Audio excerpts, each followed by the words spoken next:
the underground. And we're back. All right, so let me get some mic checks. Get some feedback here real quick. Let's see if we can get through the first couple minutes without OBS destroying the stream. We're not live anywhere else tonight except for YouTube. I'm not going through Restream. I'm doing some things for a reason, to try to fix some things, to rule some things out. And if it's OBS that's the issue, OBS is about to go bye-bye, and I'm going to use something else, which something's been going on. It's been weird. Been borderline, well, is it my internet thing here or not? But I've used different internets, even gone to different hotel places and connected to their internets, and it's done the same thing. So, OBS, for whatever reason, but thank you for the feedback, everybody out there. Russellville in the house, Wyoming, I see everybody. D. Thomas Williamson, welcome to the underground. Much love. Thank you. Thank you. Thank you for the feedback, everyone. I appreciate it. And thank you to everyone that shares the stream. I did just kick out a fresh link on Twitter and erase the old ones. So, looks like we're streaming better thus far. I did do a full reset, and I don't know, man. I did drop the bit rate back down to 2,500. Doing everything I can on my end, hoping that we hold down a good stream. It says stream is healthy.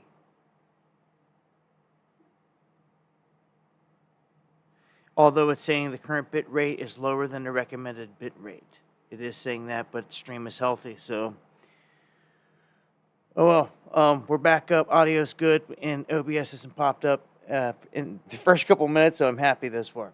We're going to get this thing cracking. As always, if you got anything you want to get to me, dabu7@yahoo.com is the email, or at me. Thank you, Steve. I think I just seen some of your messages coming through. Obviously, I haven't had time to get back to you, but thank you, brother. Thank you, J. Tig. Everybody checking in across the board out there. Again, I want to thank everyone out there that shares the stream. So hopefully we get it up and running from here. Wanted to give a heads up here about this potential hurricane. This could catch some people by surprise, and I got a lot of things to cover here tonight on the stream, but I want to get this out there. Anyone that's in the path of this, Texas, Louisiana especially. So Hoodie Ross, I know you're out there. If you can hear my voice, just know you guys got what's set to be at least maybe a Category 2 hurricane when it makes landfall. They're expecting it to make landfall on Wednesday or Wednesday evening, central Louisiana. So in the next 48 hours, we will have a hurricane bearing down on the United States. It's been fairly inactive the past couple weeks. I was talking about that on the last stream. We've got one firing up in the Gulf. Heading your way, Hoodie Ross. Buckle down. And anyone else that's out there. Miss Angie says Cat 2 is nothing. That there's a lot of variables to that, you know, because I've been through a Cat 2, a couple that were at the stage of Cat 2, and it's really about location. The winds on the interior eye wall were fierce. Even a Cat 2, I don't care. I mean, they were taking down trees, power lines, left the whole city paralyzed when I witnessed it in Florida. But every storm is different. Storm surge, all those things. And sometimes it's not all about the wind, but the rain. I've witnessed that too. It could drop a ton. And if it does this, well, it could flood a lot of things out.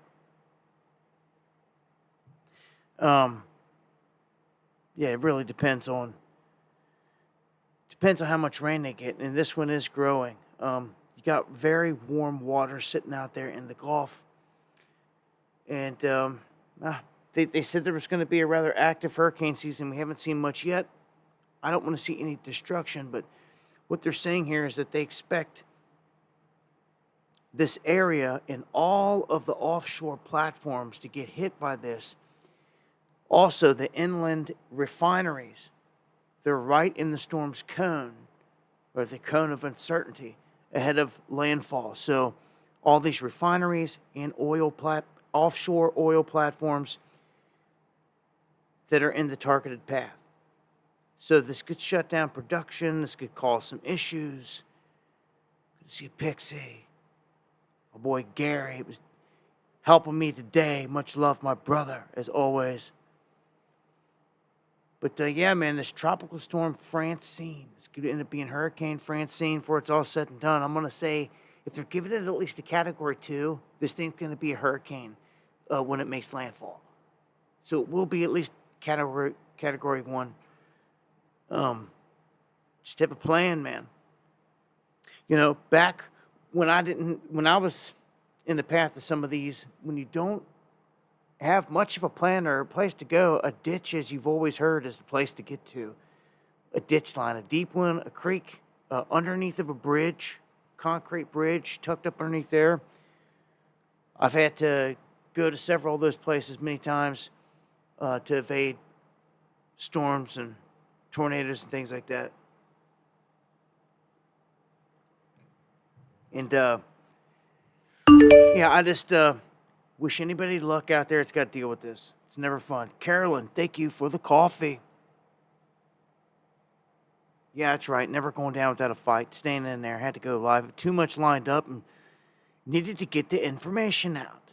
Needed to speak to the crew. So, that's how we do. I'm just going to keep on running with it at this point. Even if it does lag out, break out a time or two for the rest of the stream, still just going to keep on pushing unless it's a total takedown. And I hope and pray to God that doesn't happen.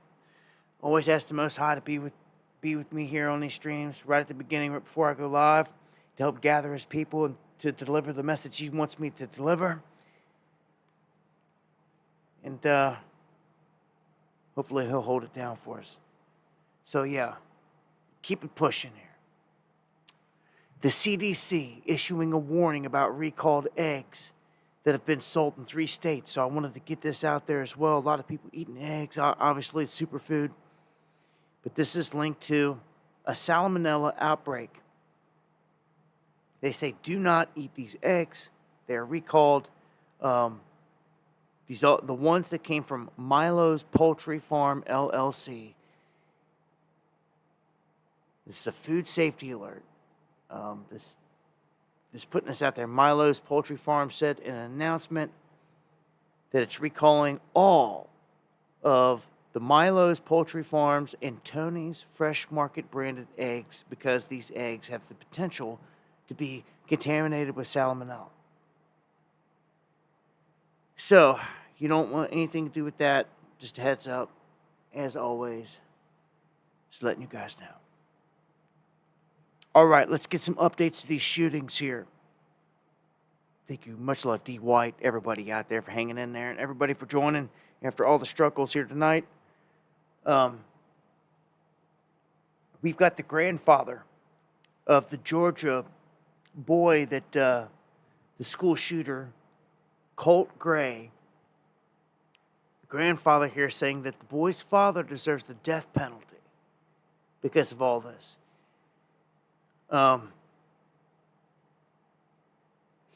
Dang. He's putting it square on the father. That's pretty hard. And if you guys don't know, the father has already drew all these charges, and they're going to try to hit him hard. I'm telling you. Right here. Now, we found out a couple other crazy things about this. That, you know, this kid had disappeared from the classroom several times right before this happened. And, like, to me, there needs to be some accountability. Where the kid is at, where'd they go, all this other stuff. If you know, needs to be something, especially when there's already red flags flying. Well, he apparently called his mom in one of these things, and he said, "Look, I'm sorry," or he sent a message to her saying, "I'm sorry," and all this, that all this is about to happen. Well, she knew something was about to happen. She called the school 30 minutes. They said a full 30 minutes before this went down, and she was telling the school what was about to go down, that her son was about to do something crazy, and he'd do something. That's just a lot of time for someone to not, give people on the horn and like try to stop this. I mean, the kid obviously didn't come into school with this gun and everything. He had it, and went and got it. He had it somewhere else and went and got it, and then came in and did what he did.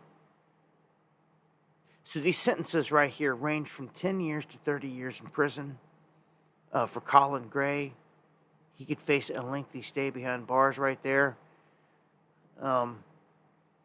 I think they're going to really put it on him because second-degree murder charge here. Just to try to prove a point. To try to stick it to any parents out there that if I guess it's one thing to mistakenly or have guns in a place that some people can get to that are not in their right mind. It's another story if you're buying the weapon for them, especially if they're underage and they have mental issues. And that's the big thing here. Apparently, the aunt and other family members are saying this kid was screaming for help. You just take one look at him. He was screaming for help. So then comes all the talk of the ultra and the control and everything over this. And is it another one of them psyoptic things? Either way, I see him making an example out of this one. With the dad, I just do. I don't see him just letting him walk free. But the grandfather coming down harsh, saying that they should kill him. That's pretty bad. Like, damn, Dad. Like, what did he do so bad to this guy to make him hate him that bad? Outside of this, maybe this was enough. I don't know. But I don't know. There's a lot of red flags with this. The fact that they had eyes on this kid a whole year before. He was in forums making threats. People done reported him, all this stuff. And again, his mom had called 30 minutes before all this went down. It's just way too much. Hey, I'm about to do something, for nobody to do anything.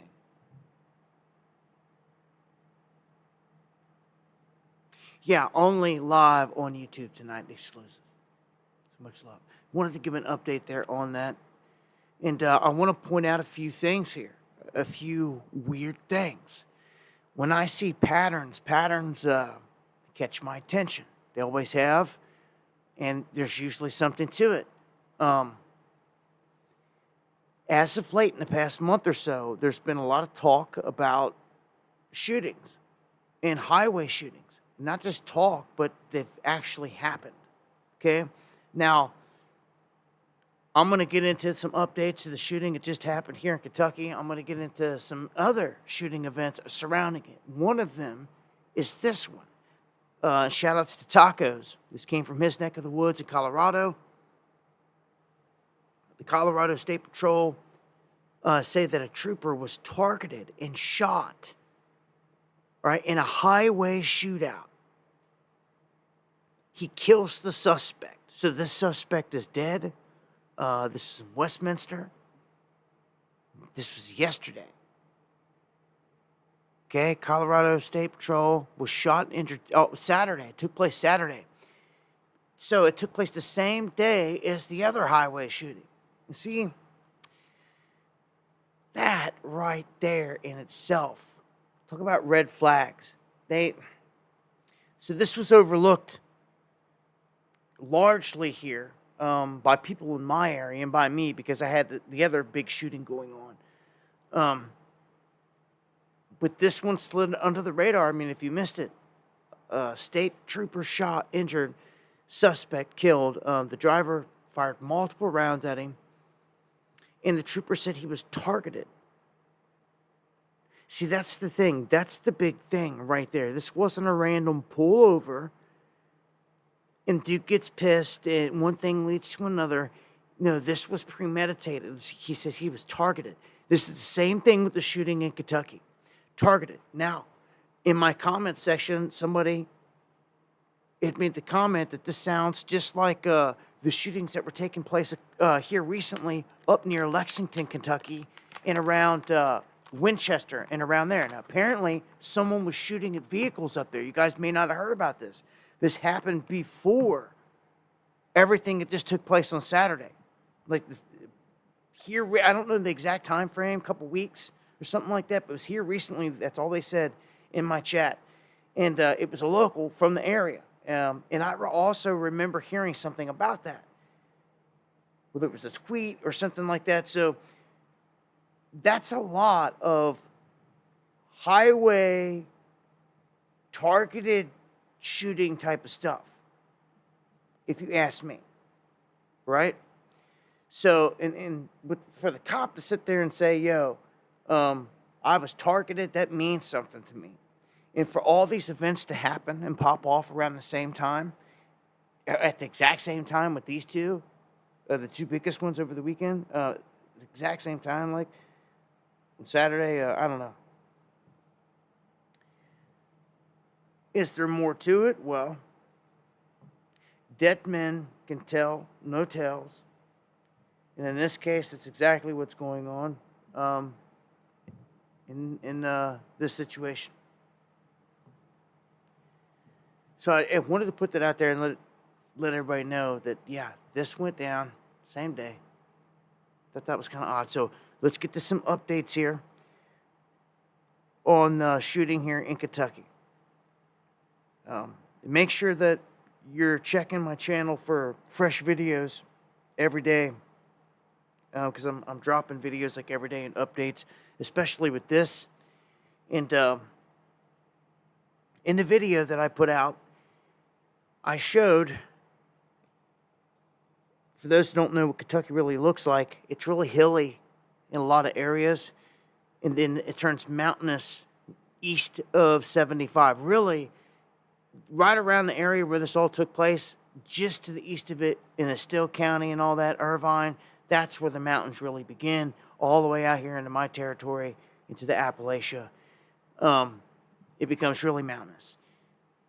So he was in like some semi-hilly stuff, but in my video, I showed kind of how he was up on a ridge, just aiming down, just really simply, because right next to the highway, you've got cliffs. I mean, you've got a lot of highway here in Kentucky that goes right through mountains and hills where they had to blast through them.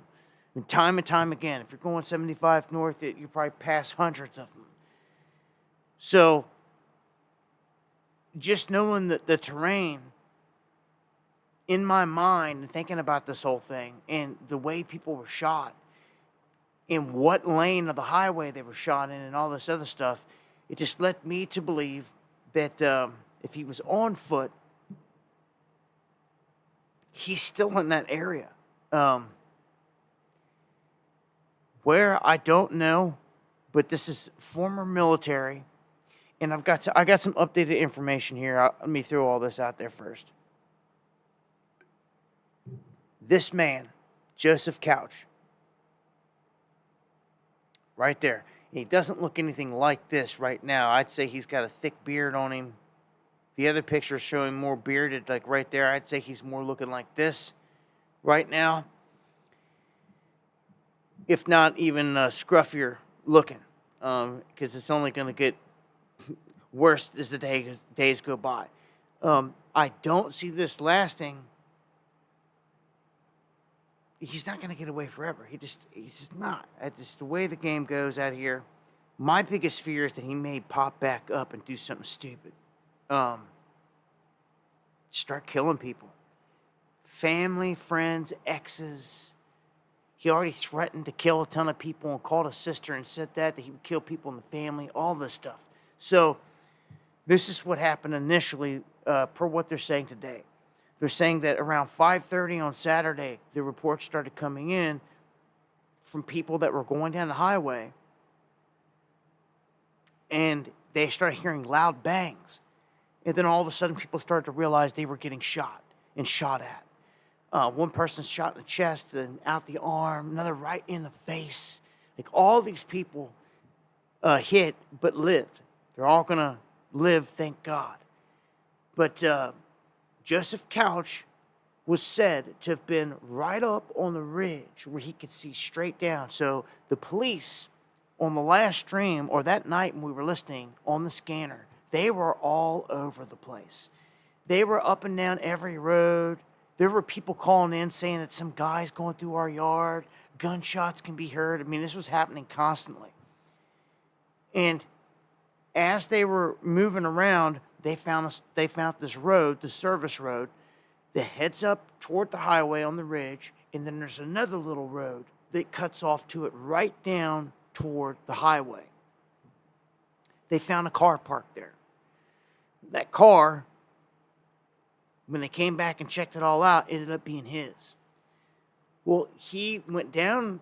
They just followed the trail straight down, and when they got down, they started looking around. And when they started doing some climbing around and looking around for like a perch or a deer stand or something that he could have been shooting from, a guy looked down over the cliff's edge, and they saw on a perfect little ledge the gun where the guy just ditched it. So he was shooting from this ledge and then threw the gun and took off running. Okay? This is what we do know thus far. He takes off running. He does not go back to his vehicle, I don't think. He may have. I think if he did, he would have got in it and maybe left in it. I think everything he left there for a reason, including his phone. This guy's former military. He does have some survival skill in him. So he leaves the phone in the car along with everything else, and they get the car, they find it, and they're like, look, we got all the stuff, but he's nowhere to be found. He could still have weapons on him. He could have revolvers, handguns, other weaponry. I would say that's highly likely. And if he thinks that he killed multiple people at this point, which I'm sure he does, I'm sure he thinks he killed every single person he shot,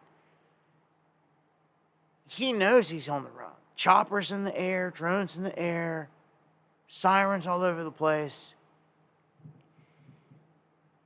This guy can only go so long without water and food, all those things. So the waterways nearby is something that I would really be watching and scouring. That came up on the last stream. But they found this silver Toyota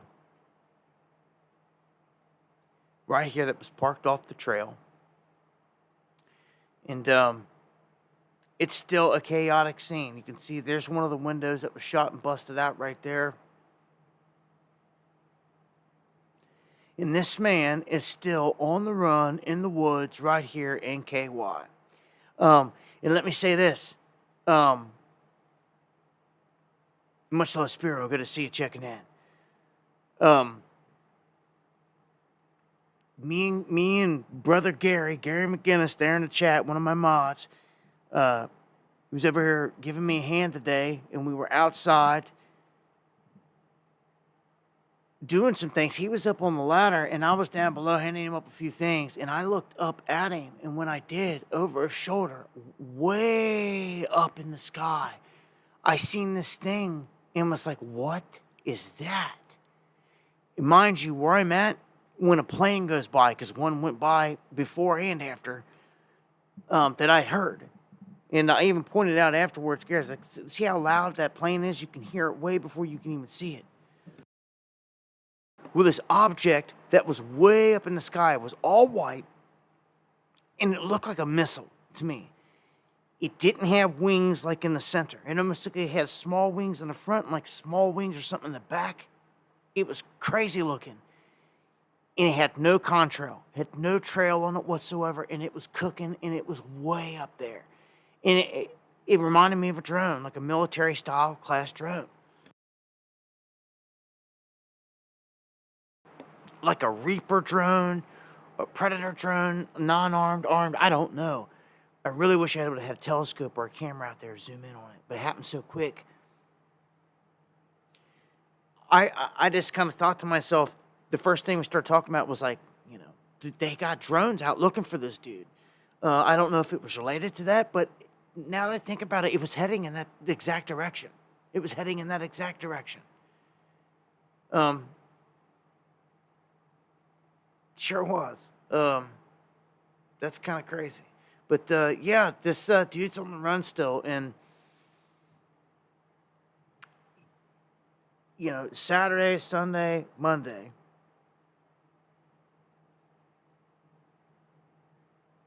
Yeah, Steve, thank you for the update. Thank you, Free Energy, for the super chat there. 5 people injured. Other people that were injured in this were injured in wrecks. They were wrecking. As 12 cars were struck. So he shot a lot more rounds than what people think. So 12 cars, that's at least 12 shots, 12 different bullets, 5 people injured in that, wounded.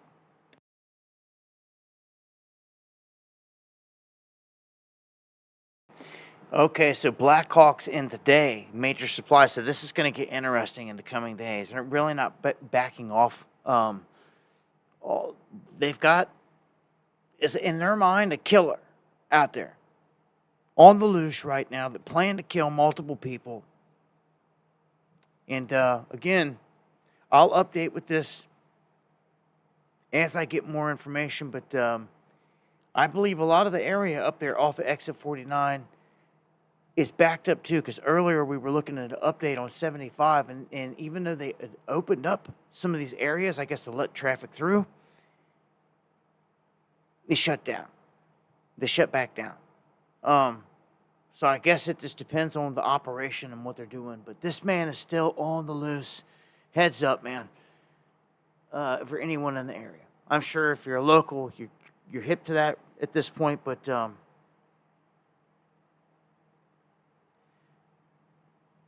I think he's going Rambo at this point, seriously.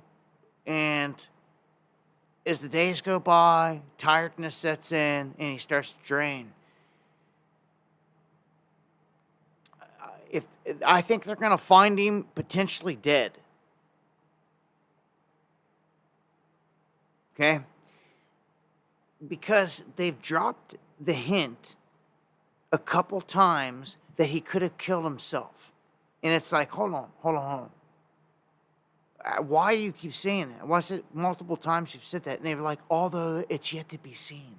Yet to be seen. Like, of course. Like, you have no... He didn't say that to nobody. Like, he was about to go off himself. That I've seen. Although it's very possible. He could have been dead. But I would like to think that they would have picked up some kind of hint on that. Someone coming through with 5 coffees. Thank you. I appreciate that to the fullest. It's the best way to support the show. I do. Thank you. Thank you. I'll update as I get more information on the whole shooting thing. Just be safe if you're out in that area. When you got someone like that, I mean, he could just pop out of the bushes and at a light and take someone hostage, literally. Just that quick, and it could happen. Just be safe out there, guys. All right. I'll turn the page. Wanted to get those updates on the shooting out of the way real quick. And, how did they know it was him? Because they found the car right next to it. They found the gun at the crime scene, which he bought that morning. So they just ran the number on it, and they knew his name. And then the car was right there. They found all the stuff. So and it was him that quick. Anyhow, moving on to other stories here. Got plenty to cover. The Cherokee tribe, which is what I got in my bloodline. I got multiple different Indian bloodlines in me. Cherokee, one of the major ones here. They started selling recreational marijuana in North Carolina. And this is interesting because it's a state where possession is illegal. but they're doing it anyway. And you're not seeing the feds crack down or roll up in there and do anything about it. Because this is on their reservation. And I'm just trying to draw some parallels here to what you want to call respect. I don't know, that the feds give these reservations. I mean, they're basically saying, okay, inside of your reservation, you can make up your own rules and vote on things, which is what they've done. And they've made it to where it's recreational. They're basically saying anybody could smoke it here if they want, medicinally, this and that. But that's like, I guess, only within the confines of where they're at. If you step outside of the reservation, you can get smoked. So I just think it's crazy here because even the Indians are saying, you know what, like, dude, this is what we're doing, and like, the hell with it. It's crazy. It's first thing I'm thinking is like, well, anybody else tries to do this, the feds are going to come storming in. But it's all about, I guess, they're on a reservation, and it's all about the status of that reservation, the status of that land. I seen a piece. I don't watch Glenn Beck often, but when I'm guided toward things and I'm told to listen, I listen. And I seen a piece today on Glenn Beck talking with this dude, and they were like, look, private land is not going to be gone because of this new law. And they're basically making a position where a secretary can come in and say that, look, like Bill Gates, like rich people can buy up all this land and not allow you to farm it. And then they can go, if they own a majority of the land in your state. Now pay attention to this, because Bill Gates could do this any one of them could do this in your neck of the woods at any moment. He can come in and they can say that, look, we are the majority stakeholders here, okay? And we think that you don't have a right to collect water on your land because it belongs to the entire state, to all the stuff. And like, we don't believe that you have a right to even grow anything. Like, those are not your trees. You see what I'm saying? Like, this is how they are viewing it. This is what they are pushing. To where, like, you can, like, on paper say you own the land, but they're going to say you have no rights to the water, you have no rights to the trees, and all this stuff, to the minerals. This is going to come down to how hard states fight against this. I'm thankful that my state steps up to the bat and has been fighting them tooth and nail. Even ran Chase to the borderline and told Chase they'd get out of our state. And anyone else that wants to go against us producing coal. If you want to push any of the climate stuff, my state said pretty much get out. And right after that, Chase Bank got out of the climate pact. That was very telling. Here's one. In terms of censorship, I go live on DLive, X, Rumble sometimes. Well, all these places are getting chopped. Justin, that's my name. Rumble is no longer available in Brazil. That's right.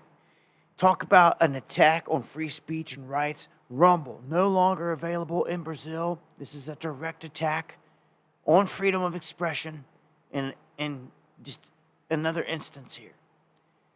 So, if you're not caught up to speed with this, Brazil's Supreme Court has this grudge against Elon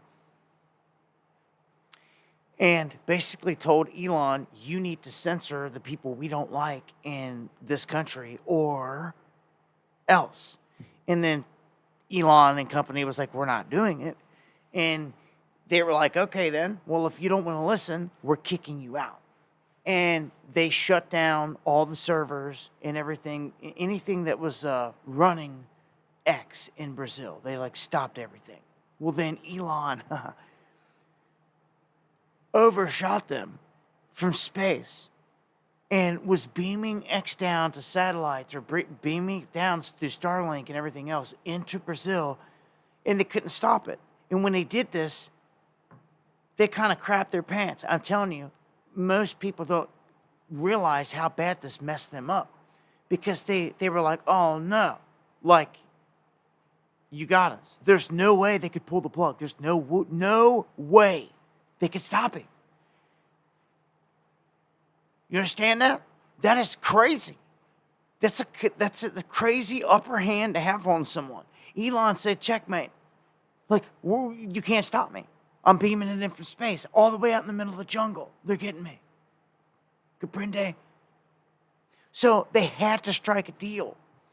And they did strike some kind of deal, and it's not really being talked about. They did strike a deal because Elon agreed to stop transmitting X from space.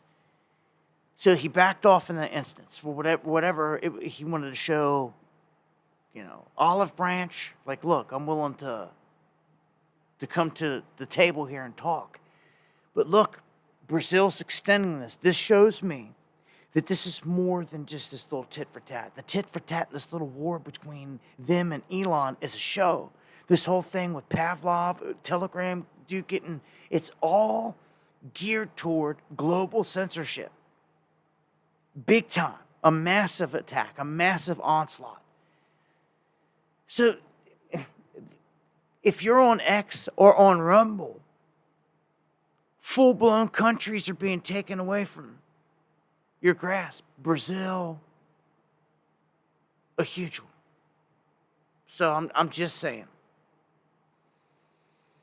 Any friends or fans or people listening in down there, it's just gone. Done. And they say because the Brazilian government demands to remove creators from our platform, Rumble is currently unavailable in Brazil, and we are challenging these government demands and hope to restore the access soon. It's the same boat now, backed into a corner with the Telegram founder and Elon. See what's happening? They done shot across the bow. They done warned places like Reddit and Discord and all of them. They're going to treat them just like Telegram. If they're not coughing up the data on the people that are in there, they'll arrest their CEO or whatever else. Or they'll do what they're doing now. They'll go to war out here and just completely shut it down. So what this has led to is probably the most popular leader in Brazil was Bolsonaro. He's like their Trump. They got Lula now, which is their Biden. Okay? So he takes to the streets with thousands and thousands and thousands of people that flood the streets on Saturday to say, hey, this is garbage. Like, we should have access. We should have freedom. We should have all this stuff. And there was tons of people that came out. And they were putting a sign up, this picture. It's funny. It has the X sign right in front of the Supreme Court dude, Alexandre de Moraes. And they're calling for him to be impeached. So they're in the streets, which is more than what I could say for anyone to do anything. Because if I hear, we'll wait 4 more years out of anyone. You ever seen that picture? It's got Batman slapping the crap out of Robin. That's how I feel a lot of times when some of these people step up with the stupid comments. Like, whoosh. Like, anyhow. All right, so this definitely isn't going away. You turn the page, and what's the next one say? German politicians threatening X. So, dude, this is spreading. Not only X, but also Telegram with full-blown bans. So now, one steps up and gets ballsy and does this and that. Well, look what happens. Another one steps up. It's Germany. Calling for this to happen. Not sure where this is all going to lead, except for full-blown censorship. Yeah, no OBS down yet, so been all good on my end. And look at this one. This one shows right here, much love, Jay from the Ville. X complies with EU data laws, stops the AI chatbot data collection. So this shows here again that Musk has struck a deal and has agreed to do what they asked. This time with the EU, full on. Okay, he has agreed to not collect any further data for the sake of developing or enhancing or training Grok, which is their AI, and all this other stuff. So it's not like he's just doing whatever he wants. He is complying in some of these instances. Okay? Love that name, Atom Bomb. And much love to everybody out there. Everybody hanging in there. On my end, everything, I haven't had nothing skip out, so I'm not sure. I'm not sure. Everything's been running on my end good thus far. I think we've gone a half an hour. Ever since I've been back live, OBS has not disconnected. So, on my end, it's just saying I should turn up my bit rate some. But it says that the stream is healthy. And stream status is good. So, all right. Electricity. I want to mention this for a minute because this is going to be something that in the future, I think 2030 and beyond, dare I say a luxury. You know, when the lights go out in this country and they go down for a long time, and when it comes back up, it's intermittent. I think it's all to ever be. Spotty at best unless you're in these 15-minute smart cities, these tightly compacted cities. There, they'll make sure everything is good. Anything outside of that, they're going to try to shut down and break down. But as we were just talking about with Elon's Starlink, you can go out anywhere, in the middle of the jungle, ocean, anywhere with Starlink pretty much. Well, you just got a clear view of the sky and have a connection. So that's critical to me. Imagine lights out. Imagine an emergency situation. The whole country is dark. But you're off grid. You've got a solar setup and you've got Starlink and everyone's down, majority, but you still have access. There's going to be people out there that are still up while the rest of the place is down. The only problem with this is you don't want to be that person in the middle of the city. You don't want to be that person in the middle of the city where everyone's going to hear your stuff fire up or see your lights on, anything like that. Hear a generator running. Anyhow, electricity is key to me. I think a lot of people take this for granted. Okay? I've always talked about lights out, grid down. You better have a plan. You know, when the grid goes down, you better be ready. Look, I put my money where my mouth is. Like, I practice what I preach. Okay? And for years, I've been going down the solar path. And look, I don't care what it takes. If you've got to make sacrifices, you make sacrifices. I mean, to me, that's how I seen it. Like, when they locked us down, I told myself, I'm going all out, don't matter what it is. And even if I had to pull out credit cards and do whatever I had to do, I did it. Power supply, $25,000 that I didn't have and never have in my hands. But for some reason, God dropped credit cards in my lap that allowed me to do it with a high credit score that I luckily pulled off. And that right there, I could have done anything with that, right? But I put it all toward a power supply. So I can survive for the rest of these days with power. when anyone goes in the dark. There was no vacations, no new rides, no new whips, no new this, no. I put everything I could into this because I believe. I believe lights are going to go out. The whole thing's going to happen. And I practice what I preach. And I'm telling you, like other people better do the same. You're just about out of time. If you want power, or sit in the dark in the middle of a freezing winter, sit in the dark in the middle of a blazing summer. I don't know what the circumstances or when it's going to be. But when it happens, I made sure that never again will a smart meter affect my life. Will it affect my health? Never again can they hold that over my head. Never again. As far as I can control it.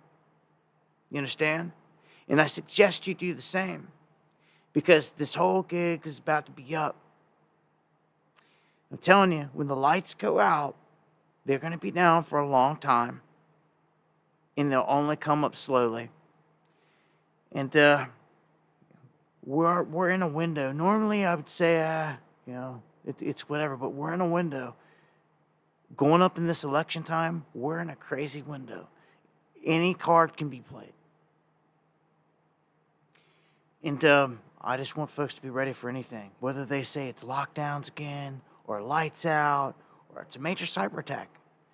I honestly think that before the lights go out, or maybe in tandem with it, I think that our banking sector gets hit. I think that that's the big thing, honestly. Because they want a CBDC so badly, and it's ready. It's sitting there. They got digital wallets in all your banks. You may not realize it, but your bank account has a digital wallet for you. And your government made sure of this. All they're missing is a crisis.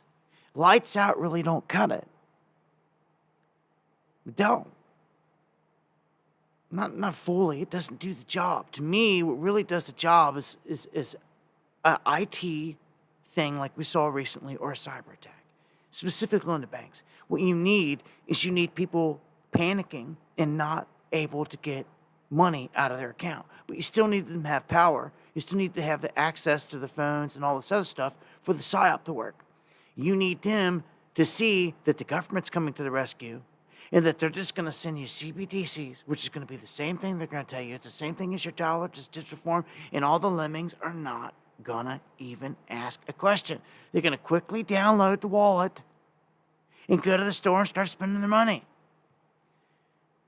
That's how it's going to be enforced in a crisis. It's a give me. It's a give me. I've told you over and over how it's going to happen. You watch. It's the only way it can happen. No one is going to accept it without a crisis. Too many people, look at the whole Trump community. Everyone out there against CBDCs. Everybody's hip to this stuff. No one's going to take it unless you have to. We've been shut down for 2 weeks and you can't get no money out. Rent's past due. You ain't got gas money. You ain't got money to feed the family. You can't get money out at all. And they got you on your knees. Just download this wallet and you're good, dude. Do you see how easy the trap is to be set? It's about to. And this eliminates banks. The government can go straight from the Federal Reserve straight to a digital wallet to all their people. They don't even need a middleman. They don't even need a bank anymore. And guess what? Because it's a digital currency and it's not a paper that you can hold in your hand, there's no need for a bank. Because you only need to go into a bank to get money out or deposit the money in. There ain't going to be none of that. There ain't going to be none of that. As I told you before, the days of robbing a bank will be gone, done. We're shifting into a whole new era, okay? As soon as this crisis goes into play, it's major. You better get your ducks in a row. Salutes to all my cats out there that have cashed out their 401ks, that have been getting land, that have been getting RVs, that have been making moves. You know who you are. Thank you for letting me in on everything. It's going good with you guys. It's good to know that others out there are making moves. And, the digital is fake. Digital is all fake. You can't hold it in your hand. You don't want none of that digital stuff. You don't want to fall for that. The moment that they pull off this whole ruse All the people around us are uneducated. Why do you think I do what I do, and I have forever? And will continue to do so as long as I got breath in me. Because everyone around us needs to know the truth before it's too late. That's the only way to win. You know, knowing is half the battle. Did you forget?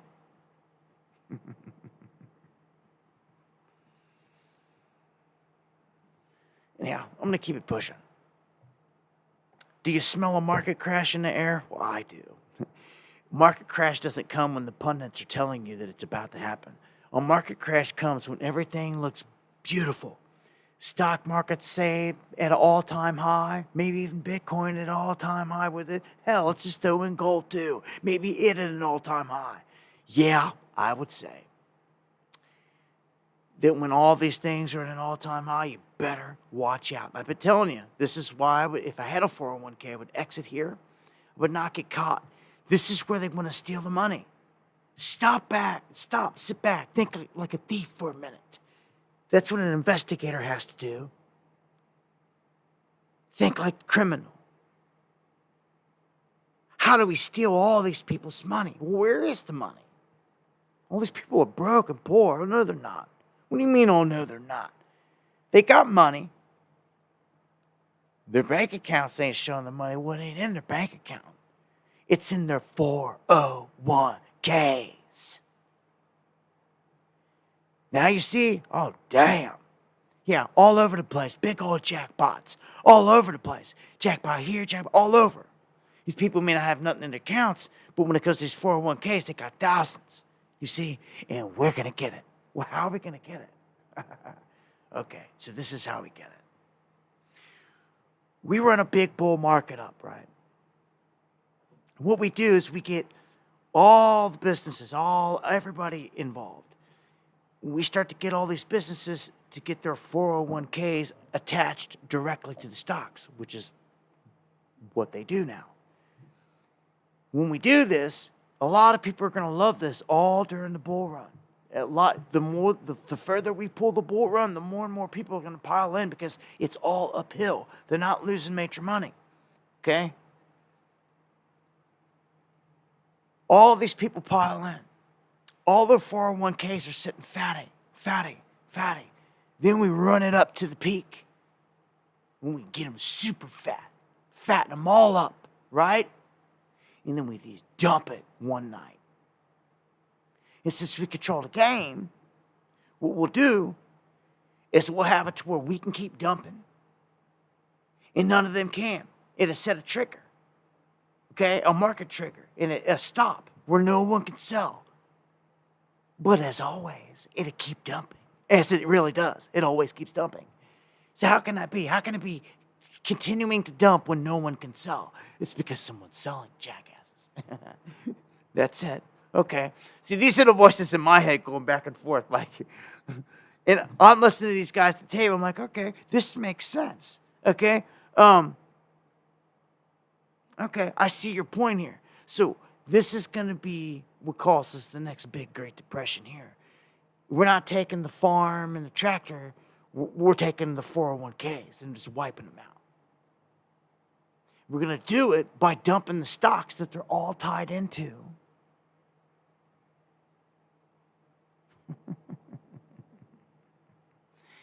Nobody going to be able to do nothing about it. Nobody be able to do nothing about it. This grand heist for them 401ks, boy, and I done painted the picture for you clearly. Okay? Somebody out there's coming for it. They will not leave that bag on the table. They will not. It's one of the only bags left. They got you milked, your bank account. It's tapped out, credit cards tapped out, all this stuff, jobs wiped out, farms done gone, all that. Oh, yeah. It's the only thing left.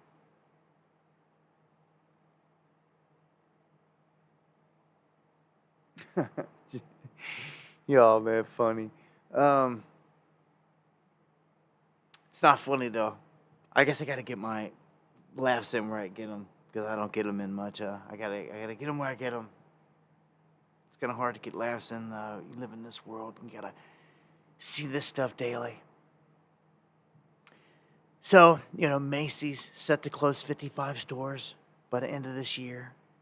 Another staple of American life. When I grew up, the place to go was the mall, you know?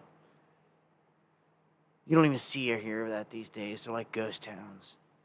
Um, Not like they used to be.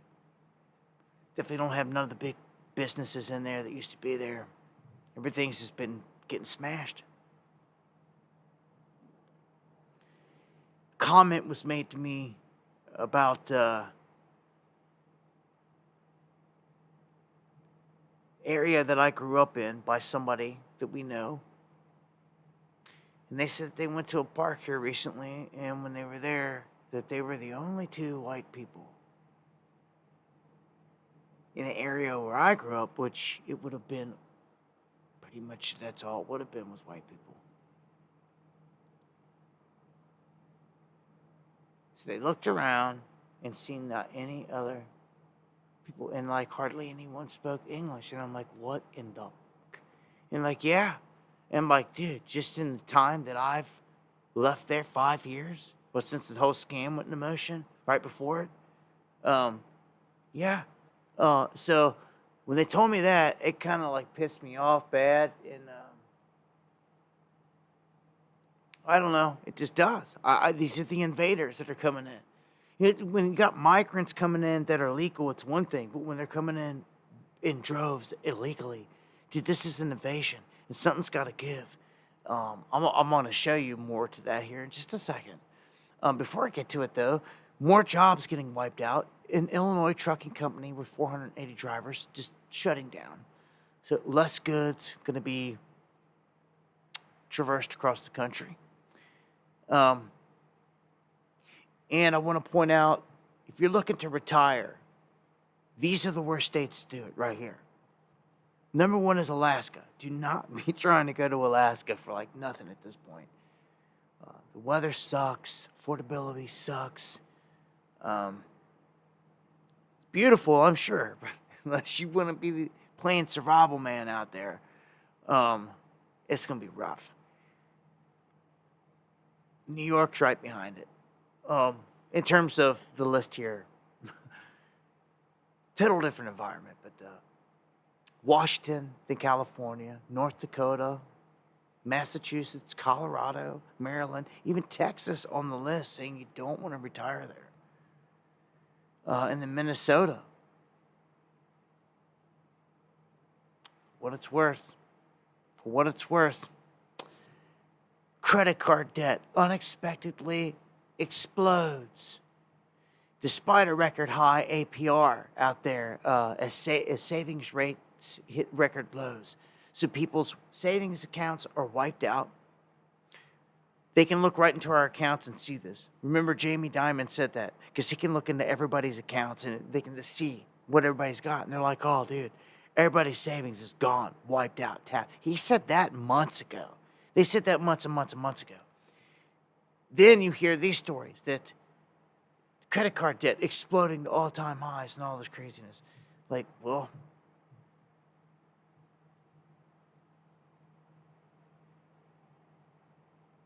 hold on one second.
fucking listen to me, dude.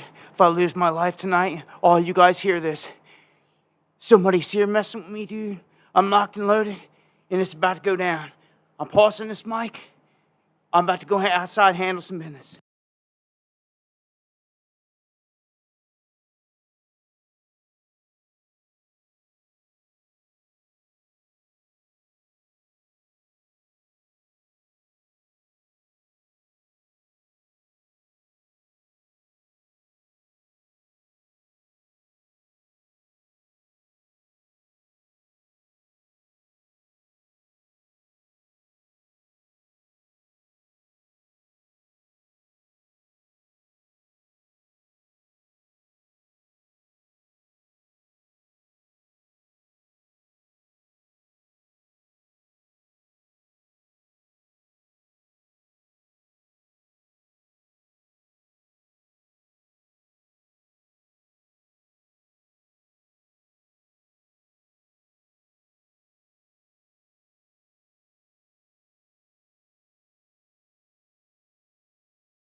All right.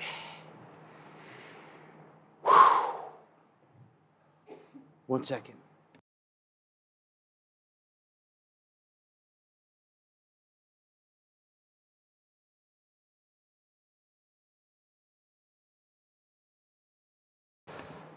All right, man.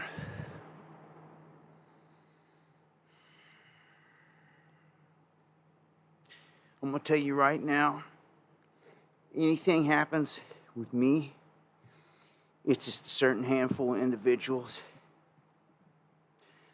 that it could be. Anyone that's close to me knows who it is. And I'm going to tell you right now on this stream, this house just took 2 huge thumps to it. That someone just did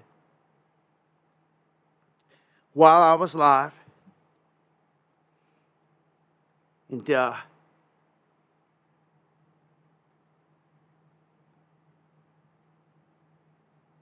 don't know, sometimes it's times like these when it gets real. My tolerance for stupidness and stupid questions and stupid remarks just is not, it's very low. Why didn't I take a camera out and film every fucking thing? When something pounds on my house, my first instinct is to grab the gun, not a freaking camera. So that's what I did. And whoever or whatever just wanted to pound on my house. I have a pretty high suspicion of where it came from and who it came from, just put it that way. People have chosen to be my enemy that are apparently close around me, and it's obvious who they are. So, just again, anything happens with me, they know I'm live right now, too. They know I'm live. So it was the perfect time to try to mess with me. I'm not stupid. I know exactly who it is, where it's coming from. So, from here on out, hot ones is what cat's gonna catch. They want to come up, put my life in danger. So,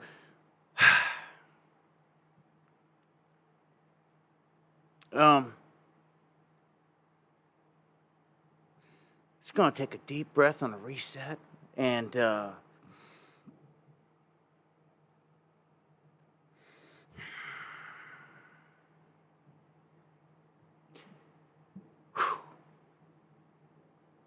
we keep it pushing. All right, so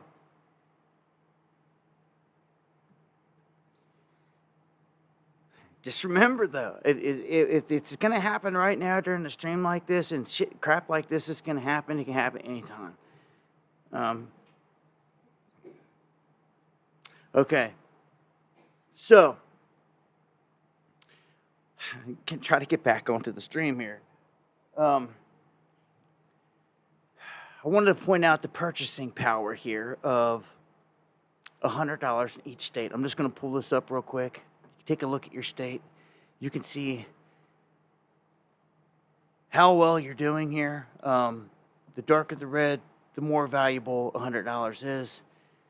The lighter, the less. You can see Cali, not doing too good there. A lot of upper New England. Dollar don't go too far in those places, but places like Arkansas, Mississippi, Alabama, West Virginia, Kentucky, Iowa, Dakotas, Montana, it goes further. So I'm sure some of those places are overlapping with, where not to retire to, as I said on the last one. Look at this, food insecurity on the rise under the Biden regime. They've been trying to keep these numbers like bottled up, but new stats and all this stuff that's been coming out with the jobs, with the food, all of it, it's just not looking good. So households with children and even households without children, you can see it spiking and it's rising. People all across the board. Now,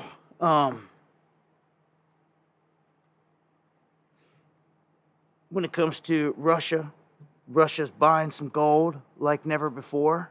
It's been a minute. Oftentimes, I'm talking about the Federal Reserves and all these different ones. They're all buying. They're all buying gold. Russia took a break, actually, for a while. But then they picked back up. And now they're at like breakneck speed. So what do they know? Does Russia know something? Is there, outside of the war that's going on, is there something else that's caught their attention? Well, when you pick up gold purchasing by 700%, that's huge. It's huge. 100%, doubling your purchase amount is big, but 700% is huge, and they've done that. Well, they plan to do this just throughout the next month. That's an insane amount of the foreign currency and gold totals 172.9 billion rubles. And they're going to carry out this massive transaction between now and October 4th. It's like a month from now.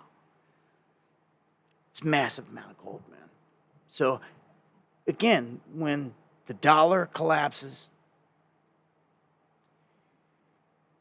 or this big event goes down, no one's going to want to hold the U.S. dollar, so to speak. It's just going to be the CBDC kind of reserve saving its life. Everyone else is going to jump onto, I believe, this BRICS currency globally. All the other countries are for sure. Why would they not? Why would they not?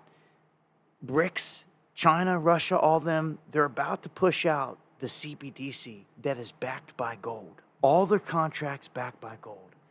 So if someone came to you, two different guys approached you, and one was just wanting to do transactions in this paper, IOU type thing, and another one was like, you could like cash in the transaction for real gold.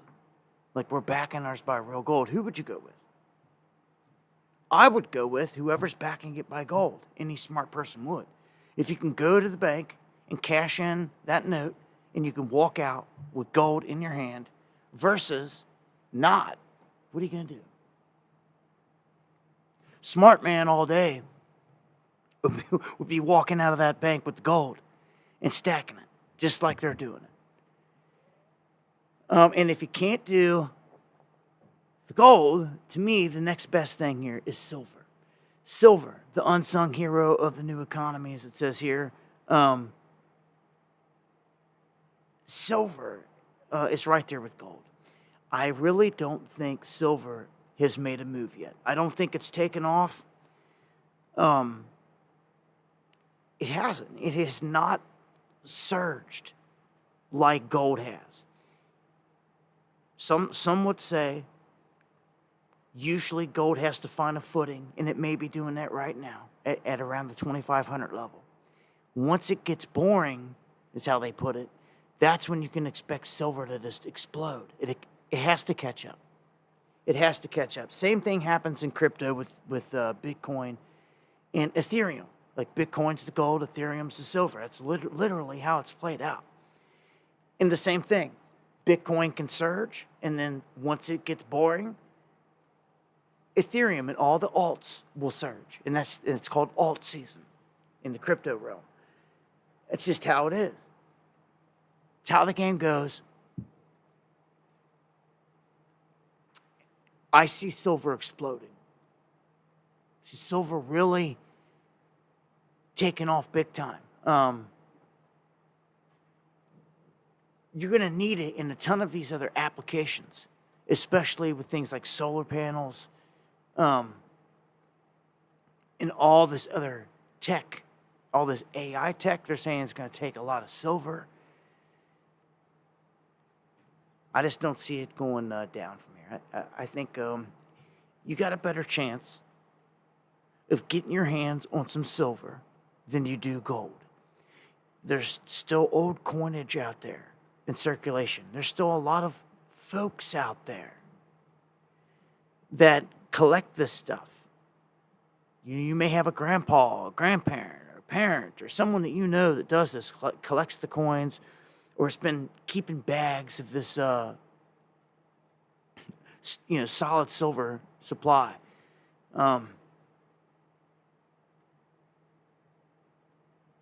Right now, they're saying the silver market is experiencing, or just in 2023 alone, it experienced a 15% supply deficit, meaning that it's getting harder to find. The harder it is to find, the more it is in demand, the higher the price goes.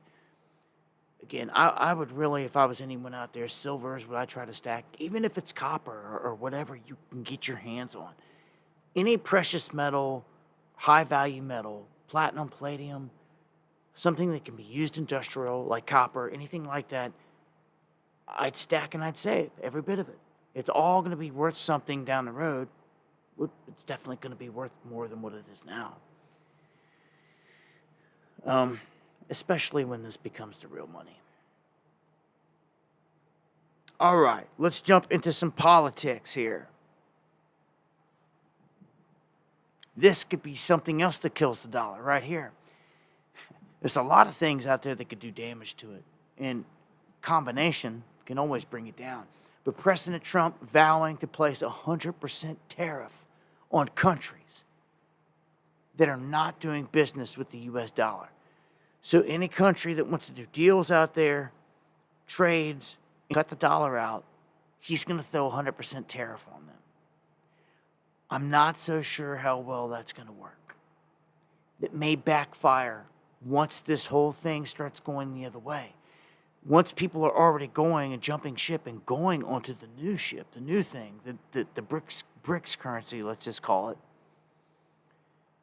they're not afraid anymore. Your tariff isn't going to mean anything. So at that point, what it's going to do is not only is it going to kill the dollar, because everyone's running away from it, but it's going to kill business here. It's going to kill the economy. Because once people say, oh, screw your dollar, they're going to say, screw you altogether. And screw doing business with you, everything. Do you see how that works? I hope you do, because that's what happens. And it can happen really quick, and it's about to happen to us. I'm not so sure people are prepared for it. As a matter of fact, I know they're not. But, so many people think Trump is going to be the savior. I know he can change things and get things kind of back to how they used to be. He's got some things that can go into that direction. I'll give you that. But that's about all I can give you. Because my soul, and I look down Moto's soul as I say that, there's a synchronicity. My soul tells me that they will dump on him. They will dump the market on him. I don't see how they don't. I just see if Trump gets in there, that's what they'll do. Somehow, some way. No matter how you cut it, we got big events coming. It doesn't matter who's in charge, to be honest with you. So many of Kamala's policies right now are policies that are just going to destroy everything. All of it. All of Kamala's policies. Taxing unrealized gains, the other taxing, all this other stuff. It's just crazy. Her policies alone would destroy everything. Trump's kind of a different animal. Trump's kind of like if all these pissed off billionaires, Warren Buffett's, all these others, they're the guys that have millions of shares in these stocks, right? All they got to do is sell. All they got to do is sell. Start dumping. And it's over. All they got to do is say, you know what, Trump, screw you. I'm taking my money out of this market. Just them doing that alone will dump the entire market. That's it. That's all it will take. A couple dozen of the world's richest men pulling their money out of all the stocks. Yeah, oh yeah. It's over.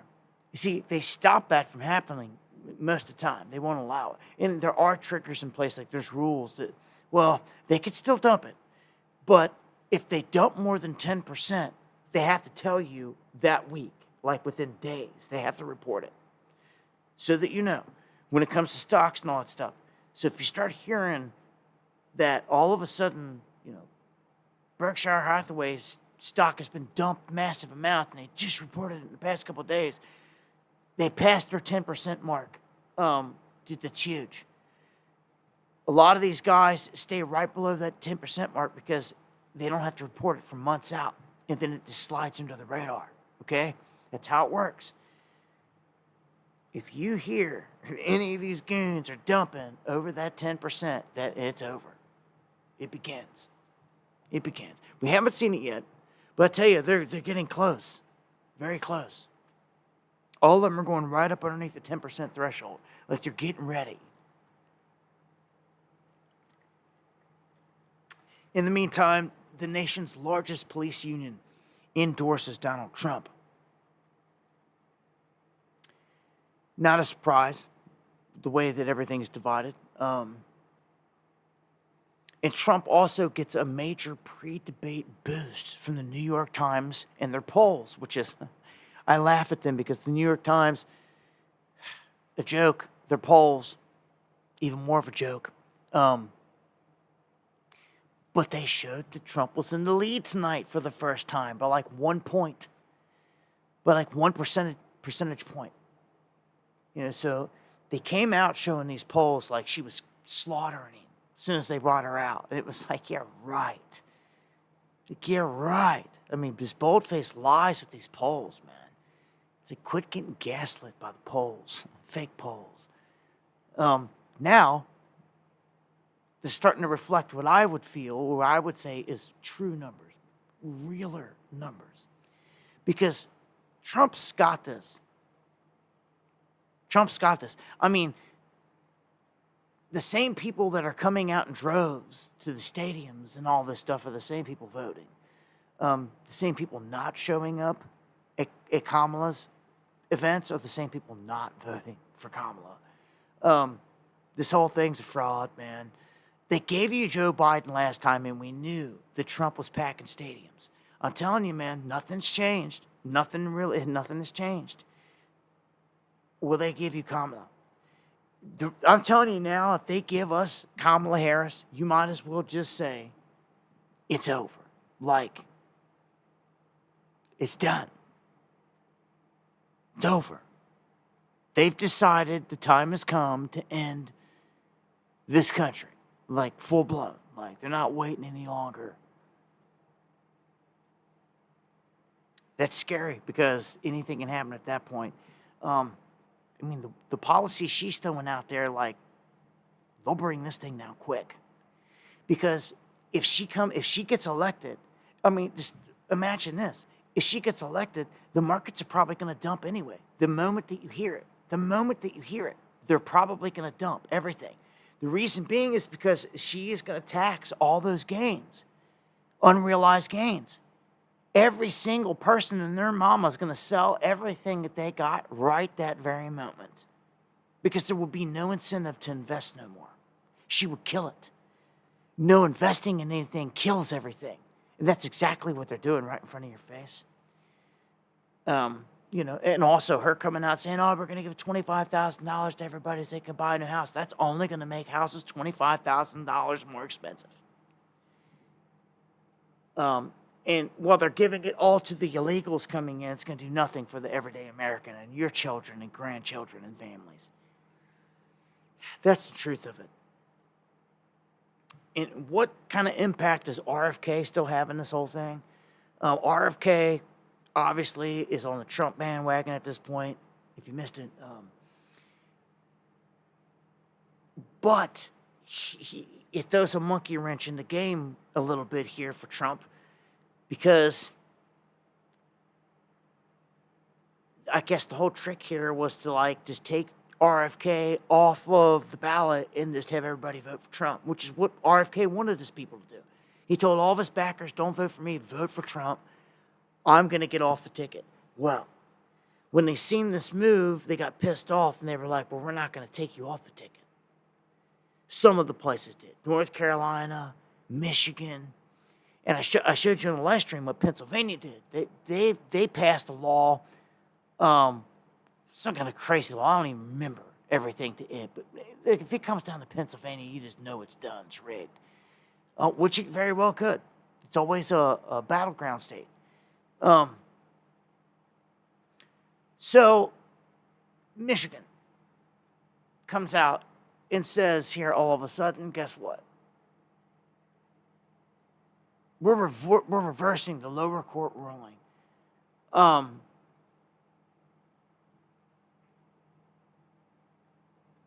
They're siding with the Democrats, and they're ruling that he must stay on the ballot.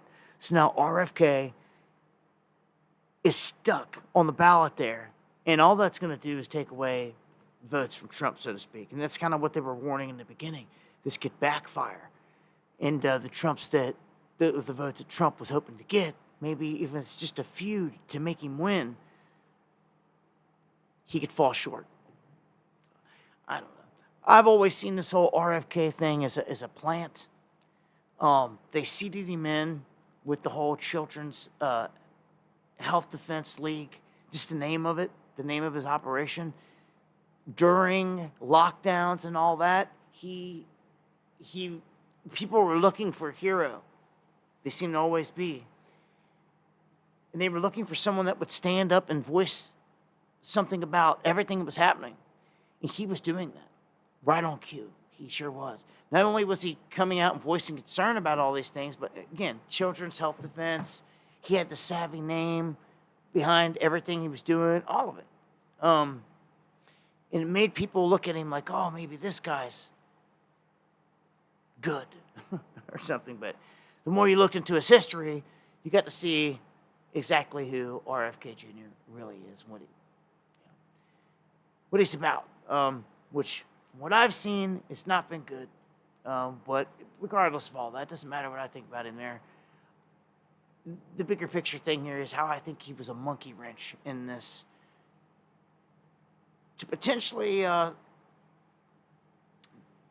not go in the favor of Trump the way that they wanted. We'll see here. We'll see. This election, man, they're nasty out here. They're cutthroat. And I don't trust it. I don't, half of this crap that we're talking right now is just that. It's just crap because I'm like, it's all show. I mean, what happens if they do give you Kamala? All these nights we sit here talk about all this stuff, and they just give you whoever, whatever. Like, only thing I could say is, what is anybody going to do? So look what Kamala's doing. Kamala is in a secluded hotel where all her campaign staffers and stuff have put up a fake stage. They've got a Trump impersonator, and they are practicing this debate. So, I mean, that's just where they're at with it. I guess, I mean, it is whatever. It's whatever. I think it's going to be a comical situation. They say this is for Tuesday's debate. So this is going on tomorrow. Yeah, on the 10th. Going on tomorrow night. So this would be something, this would be a spectacle. Man, wish Tooch was still covering these things. I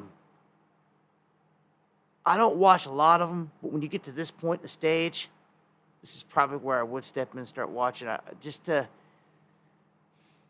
see what they're bringing to the table and what they're saying, you know, and what the rest of our countrymen are witnessing.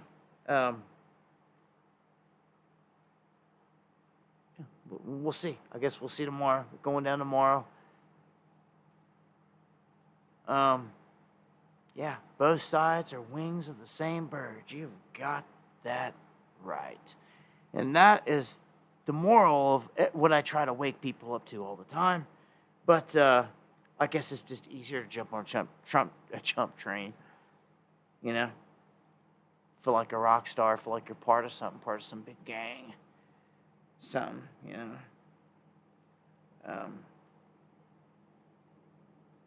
feel special when you're out everywhere and you see other people got MAGA and they're honking their horns, all this Trump stuff. Makes them all feel like they're part of something that they never were before. And that's why it works. You know, all the people that never did make the ball team, all the people that never did make this club or this or that, yeah. With this, they can feel like they're a part of something. And because of it, it's why they call it cult-like. Anytime you've got a following as big as what Trump's got at this point, it's going to have an element of that to it. I know people out there that swear he's the Antichrist. And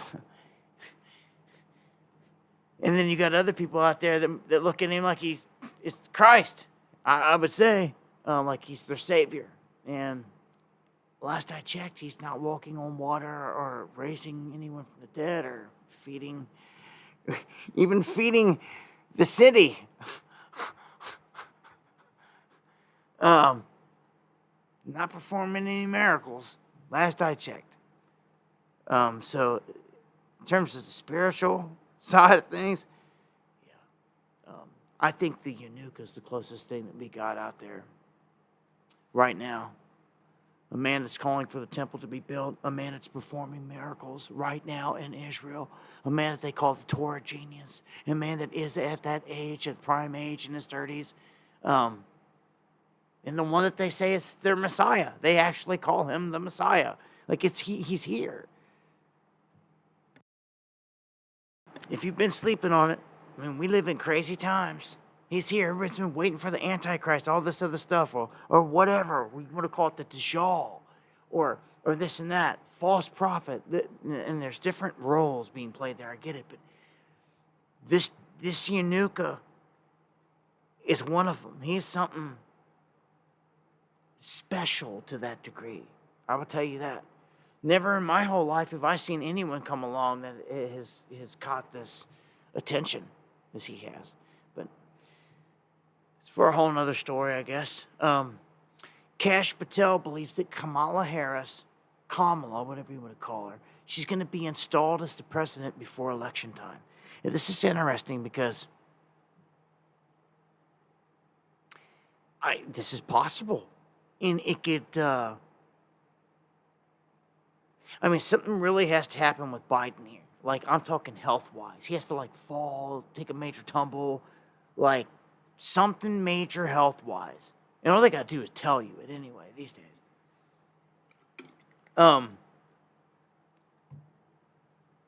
Dude, the clock's ticking. You got less than 2 months now. So it's like, they're going to do something. They're going to do this. It could be 11th hour. It could be 11th hour. It could be right up around this October 4th timeline they're talking about. It's crazy. That's right at my birthday.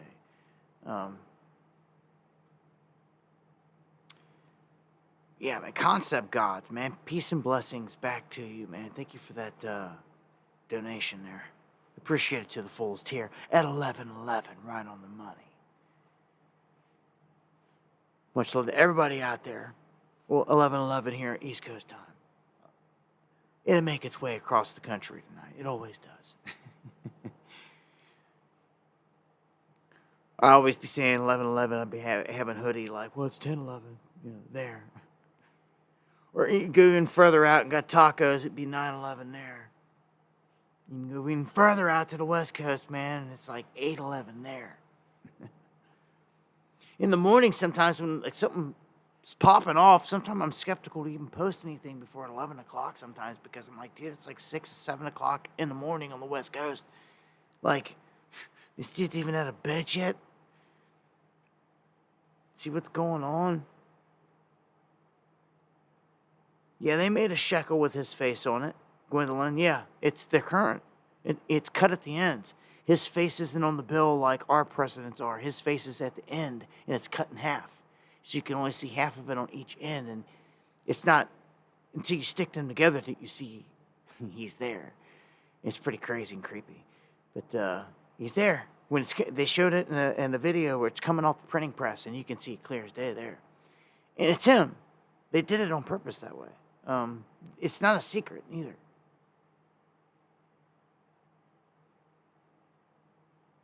All right, so this brings me to a leaked U.S. Army document that says that thousands now of these violent Venezuelan prison gang members are running amok in the country.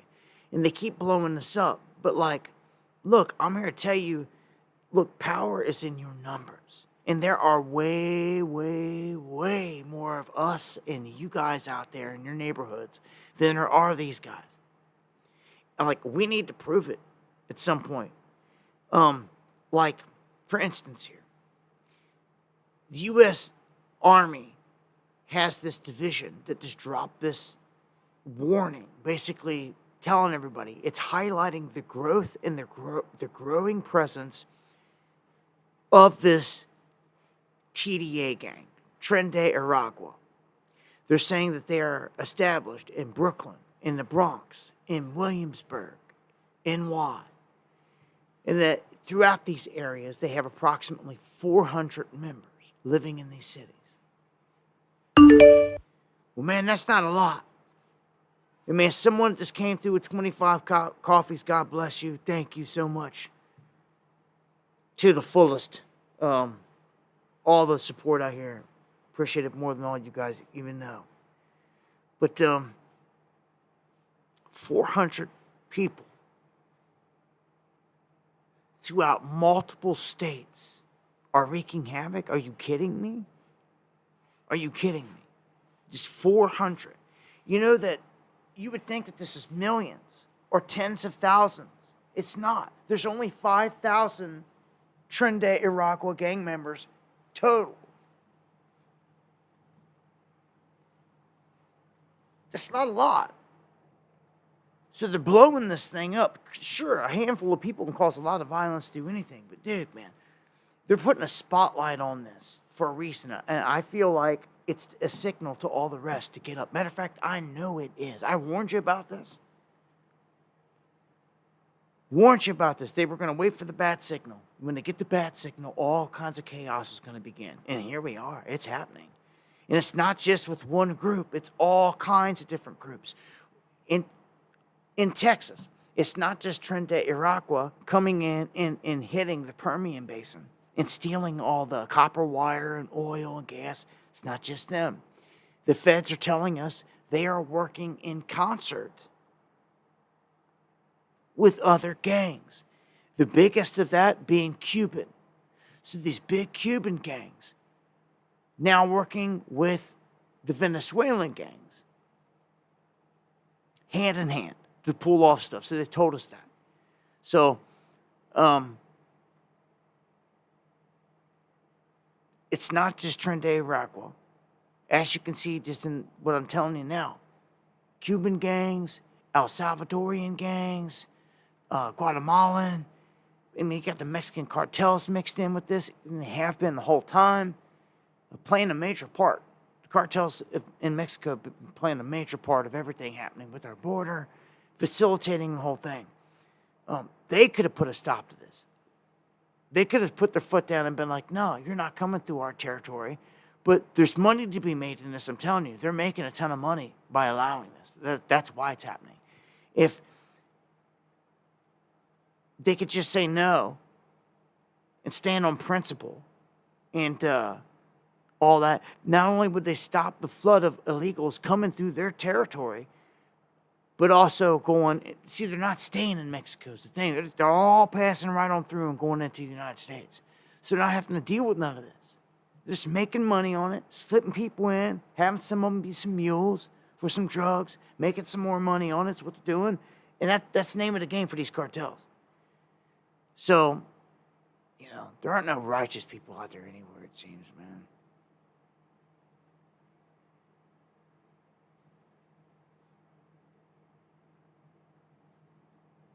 Okay, it's Kamala Harris caught bragging about how tens of thousands of these Haitians are now here, you know, eating people's ducks. If you guys have not seen this, I'm going to play a couple clips here, okay? If you don't know, we have more than, and this is crazy, it didn't happen overnight. This had to have been happening over the past several months, if not years, and it just got to this point, but now they're putting a spotlight on it. Why now? Why now? Why all this now? I'm telling you, it's the bad signal to the rest of them. 20,000 Haitians. So let's go to the Haitians. Venezuelans, Cubans, Haitians, they're all over. Okay, so now, Haitians, 20,000 living in Springfield, Ohio. The residents are fed up. They can't take it. This is a population of about 60,000 people. And now the Haitians make up about 25% of the population. They're going through. They're taking the ducks out of the local pond. They're killing them and eating them for dinner. They're stealing the people's cats that, they catch slipping, wandered out of the yard. Maybe they're even going up in the yard and taking them. And then they're killing them and eating them right in front of the people. Like sickening.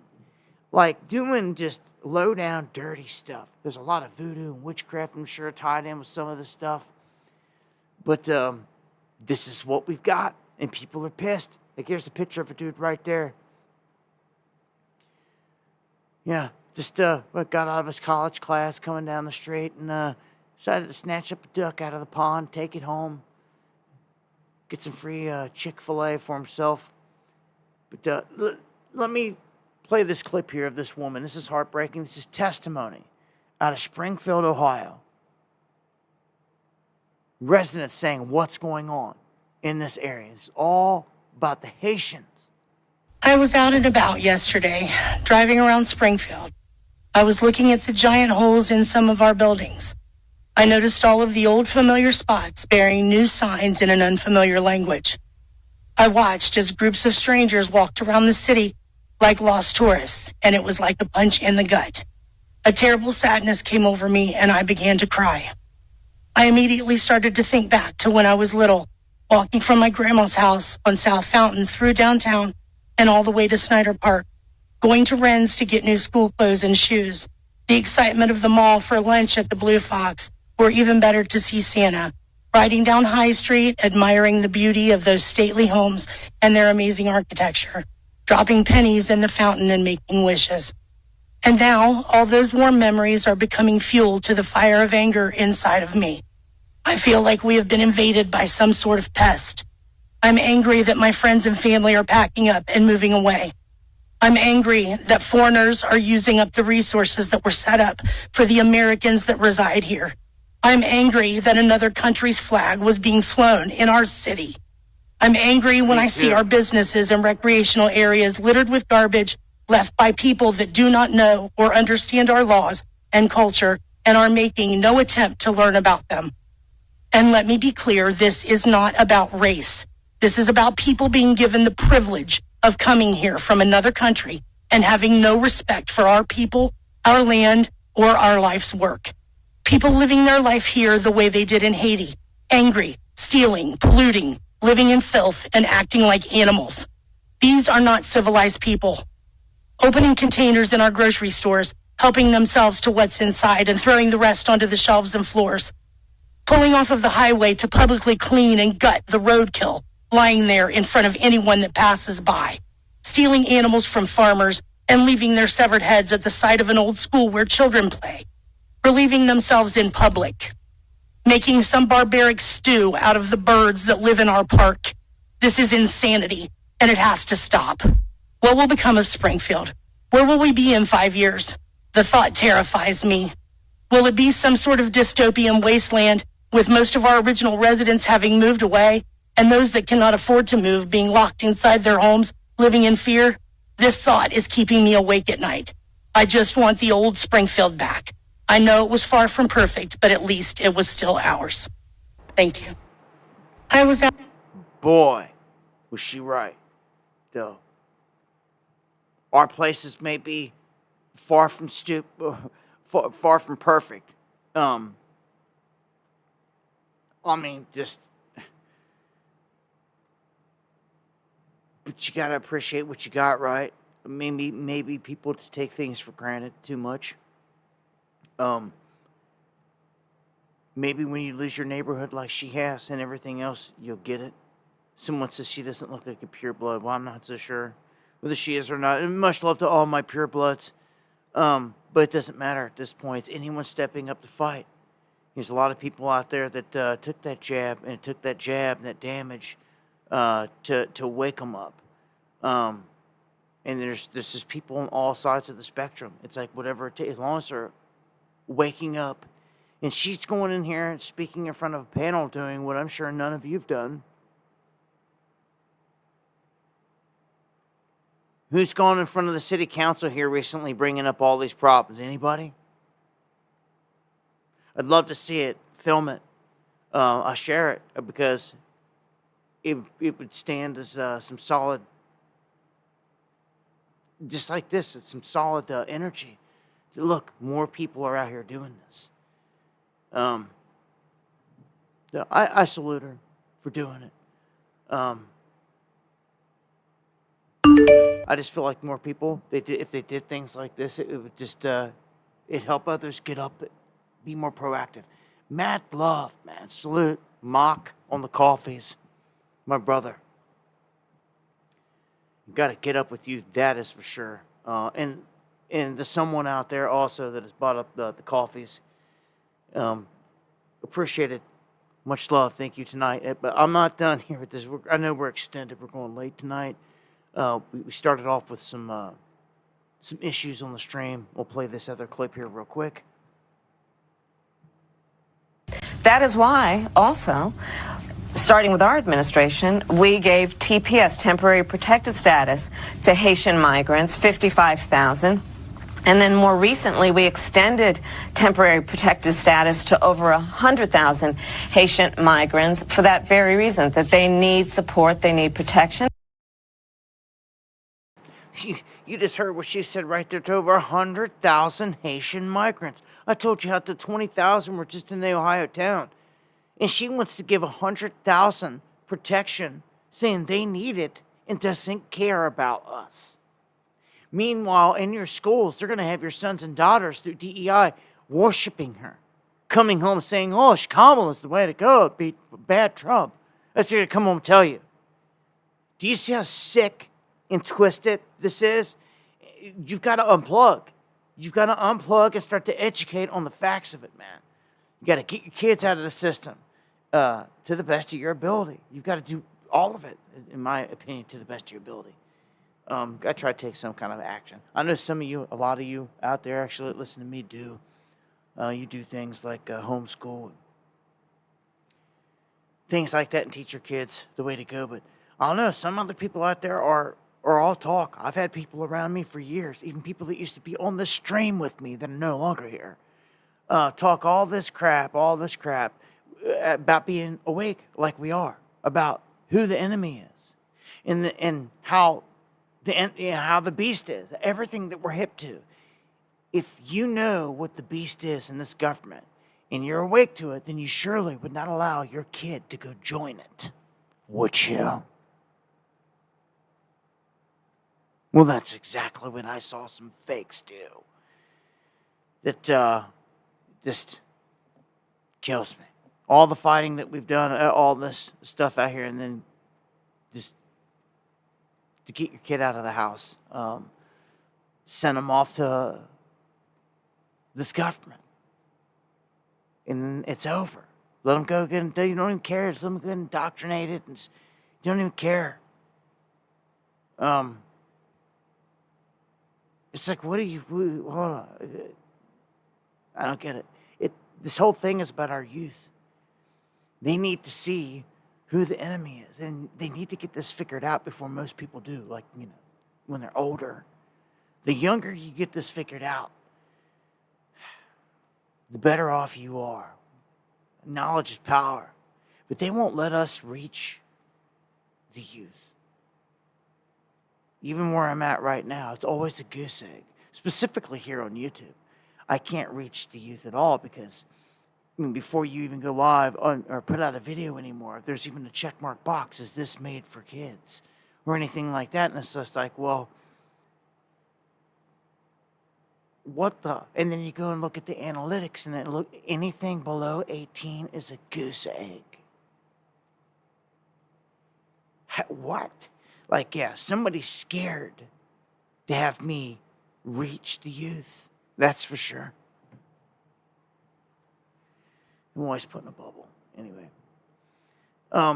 Animal sacrifices, rituals, all these things are increasing inside of Queens, New York, not just there, all over. In the places I just told you, in Ohio. That's what they're doing. They're just slaughtering them.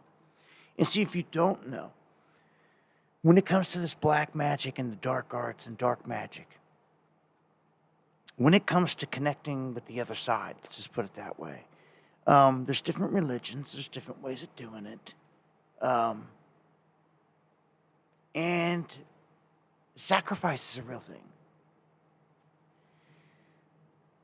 You have to or they wouldn't do it. Do you understand? Just like there's, it's proof in the pudding in itself. They're not doing it for nothing. They get a power out of it. They're getting something in exchange. And see, that's what how this whole thing operates. They're making sacrifices to the jinn, as I call them, or the spirits. Diane, thank you for the coffee. In the comments. But this is a world that's based on, we wrestle not against flesh, but against spiritual wickedness. And they told us this. It's not a secret. And if someone's like, oh, F the Bible, well, then you miss that. And it's pretty important that you get some of these things. Because regardless of how much things are manipulated and everything, you need to get at least a base idea on what's going on here, on how this place operates. Or not. Or just keep getting regurgitated back in here like an idiot. Staring off into space. Like some of us ain't coming back in here to the best of our ability. And I'm putting in the work. I've lived my life to educate the others on the way out. And to wake them up to the reality of the world they live in. Part of that is seeing that the ghost world, the spirit realm, is real. It's very real. It's part of the same air that you breathe, but you can't see it. You can't see the air you breathe, but it gives you life. It's in this realm right around us, man. We can only see so much, too, if you don't know. Cats and other animals, they can see so much more of the light spectrum. It's ridiculous. And you wonder why they're looking around the room and all this other stuff and staring at the corner and this and that.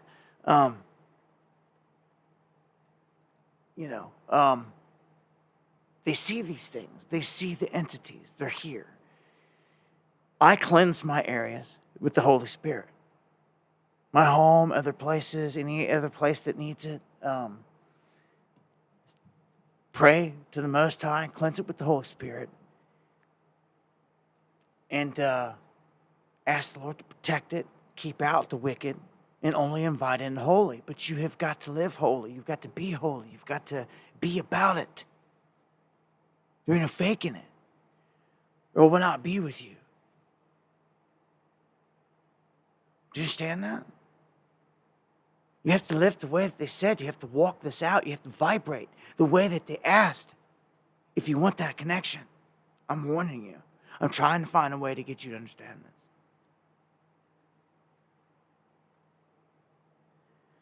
Okay, and this is all good and evil. It's a duality. Good and bad, you know it. Little angel on one shoulder, little devil on the other. That's the symbology of it. Okay, you have a choice to make. These jinn are here to tempt us. They're here to tempt us. That's what they do. If you look into Solomon, in Solomon's whole story, how he controlled the jinn, had a ring to control them, all this, it really will open your eyes to the process. There's rules to this game. Not only are they there, but there's rules. They can, it's like they can't normally poltergeist in and physically attack you and do all these games. There's rules to the game. You see, and different entities have different roles and different hierarchy. Gatekeepers, so to speak, certain guys gather souls. Certain spirits tempt you. And there's a whole list of the names of the hierarchy of these guys. It's not secret. It's written. And what they do, and who their master is, and who they bow down to. All these crazy things. And you can cast a circle and write their name in it, but this is the wrong way, okay? This is doing it the wrong way. This is what you're warned not to do. You're warned not to cast circles and conjure spirits in this form, to only go through the Holy Spirit. Walk righteous, call upon the Holy Spirit, believe in it, live the righteous life, and actually do it. It will be there for you in all your way. As they say, there's power in the name of Jesus, Yeshua. I mean, you see the pastors use it in exorcism, and it works. Well, it only works for a reason, dude. Because it works. There's power in everything you say. You speak things into existence, and I don't just say that. We were shown this. Back to your Bible, your basic instructions before leaving Earth. What does it say? What does it say? Literally. It starts off by telling you what? That God said. God said. God said. He spoke it all into existence. Do you get it now? I hope you do. I hope you do. You have to stop cursing things. You have to stop speaking the negative, which they want you to do all the time, into reality. You have to re-engineer this. You can't, because their subliminals are everywhere. You know, I cut out I don't even have cable. Any new TV, or no commercials or anything like that, or none of that. No evening news, nothing to hit me. And their black magic, nothing. I suggest you live the same. Yes, sound is vibration. He sent out a vibration. He sent out vibration. That's what this whole thing's about. But you get people get scared of that. Like, oh, you're talking New Age, this now, and this. And I'm like, shut up. That's the demon there. Start trying to steer you away from simply this walking righteous. Or even want to talk about vibration or frequency, which is real. It's a very real thing. It shows how scared they are of it, if you ask me. This is why you get so heavily attacked when you stumble into this realm. Because of all things, this is what they don't want. They don't want you becoming hip to this. They don't want you awakening to this, to the way out. They don't want you out. It's a soul trap. Come on now. Yes, the whole black magic thing runs deep. I mean, this is why you see people like Azalea Banks, for instance, or whoever these stars are. You go on YouTube and find these videos, you will see that they're sacrificing chickens in the closet.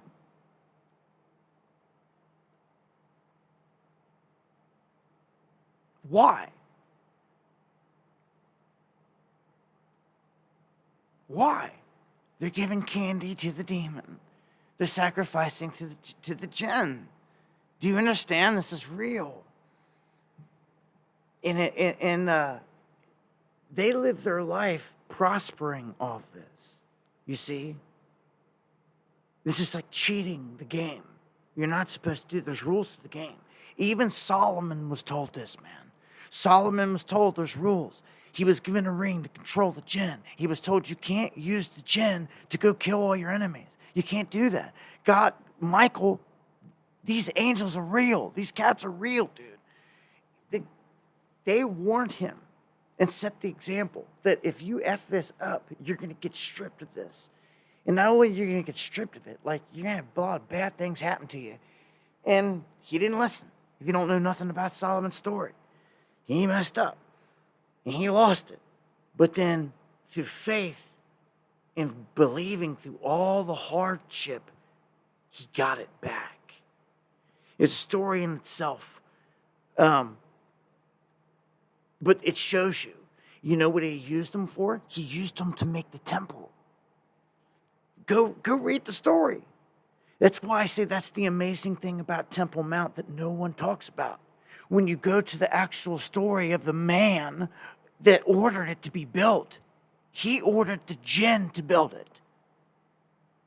Yes, he did. And it's written. The twine, the rope, cut the rock, all of it. Because he couldn't use them for anything else. He used them to make a temple for the Lord. And that was good in the Lord God's eyes. And that's how it is written. So when you see that Western Wailing Wall that they're all going and touching, that wall was not built by man's hands as it is written.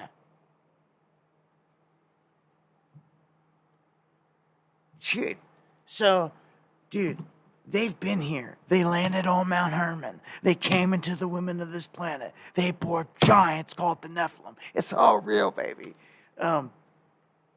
It's crazy. These things are here. They've been here. They're listening now. Their intelligence is listening to me now. And they hate every bit of it. They don't want you to know they're here until they make their presence known. And it's going to be on like a Messiah complex level. Like maybe even fake and fish. I don't know. But they're here. I'll give Tucker and his controlled ass a little bit of credit when he come out and he said, they're under the earth and they're in the oceans. They're here. Yeah, they are. And they are the fallen. They are the fallen. That's who they are. They're not anything else but it. They are them. That was written.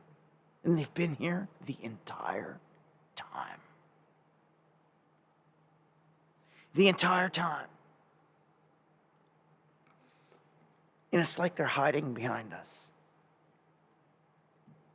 They know that we're special to God. We are a different creation, made in that image. We're different. A lot of these angels don't even have a right to breed. Look at Michael. Look at all the archangels. Uriel, Ariel, all the ones that tell us Raphael, that tell us these amazing things, even in the book of Enoch, about where the souls go. All of it. It's like right there, man. None of them could reproduce.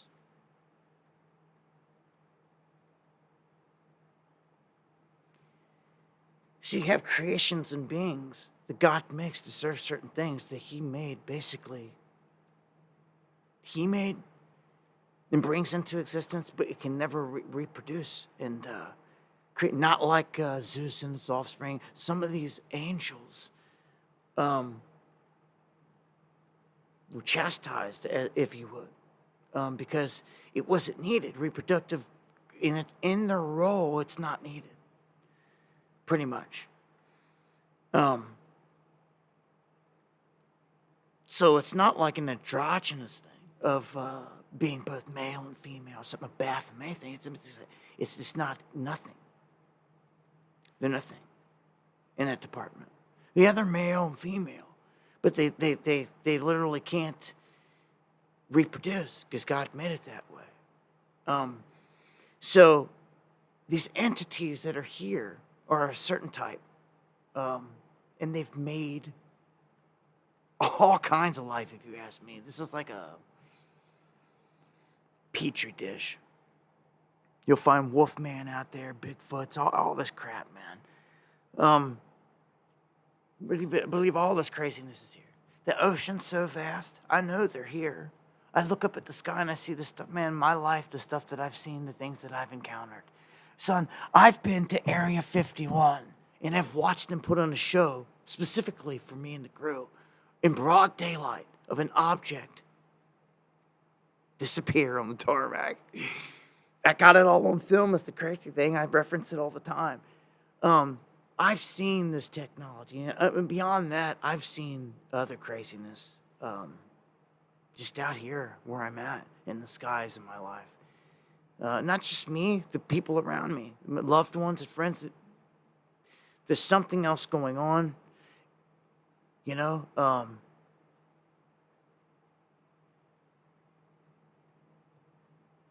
And these things are here. It's the creepy part about it. But you got to keep the faith And there's good angels that says there's bad, and there's wicked. You can never forget that. And this is my thing I'll finish up on this here. But I can't not talk about animal sacrifice and not talk on all this. This is the real deal. You deserve to know the goods. You do. And how this whole thing operates if you really care.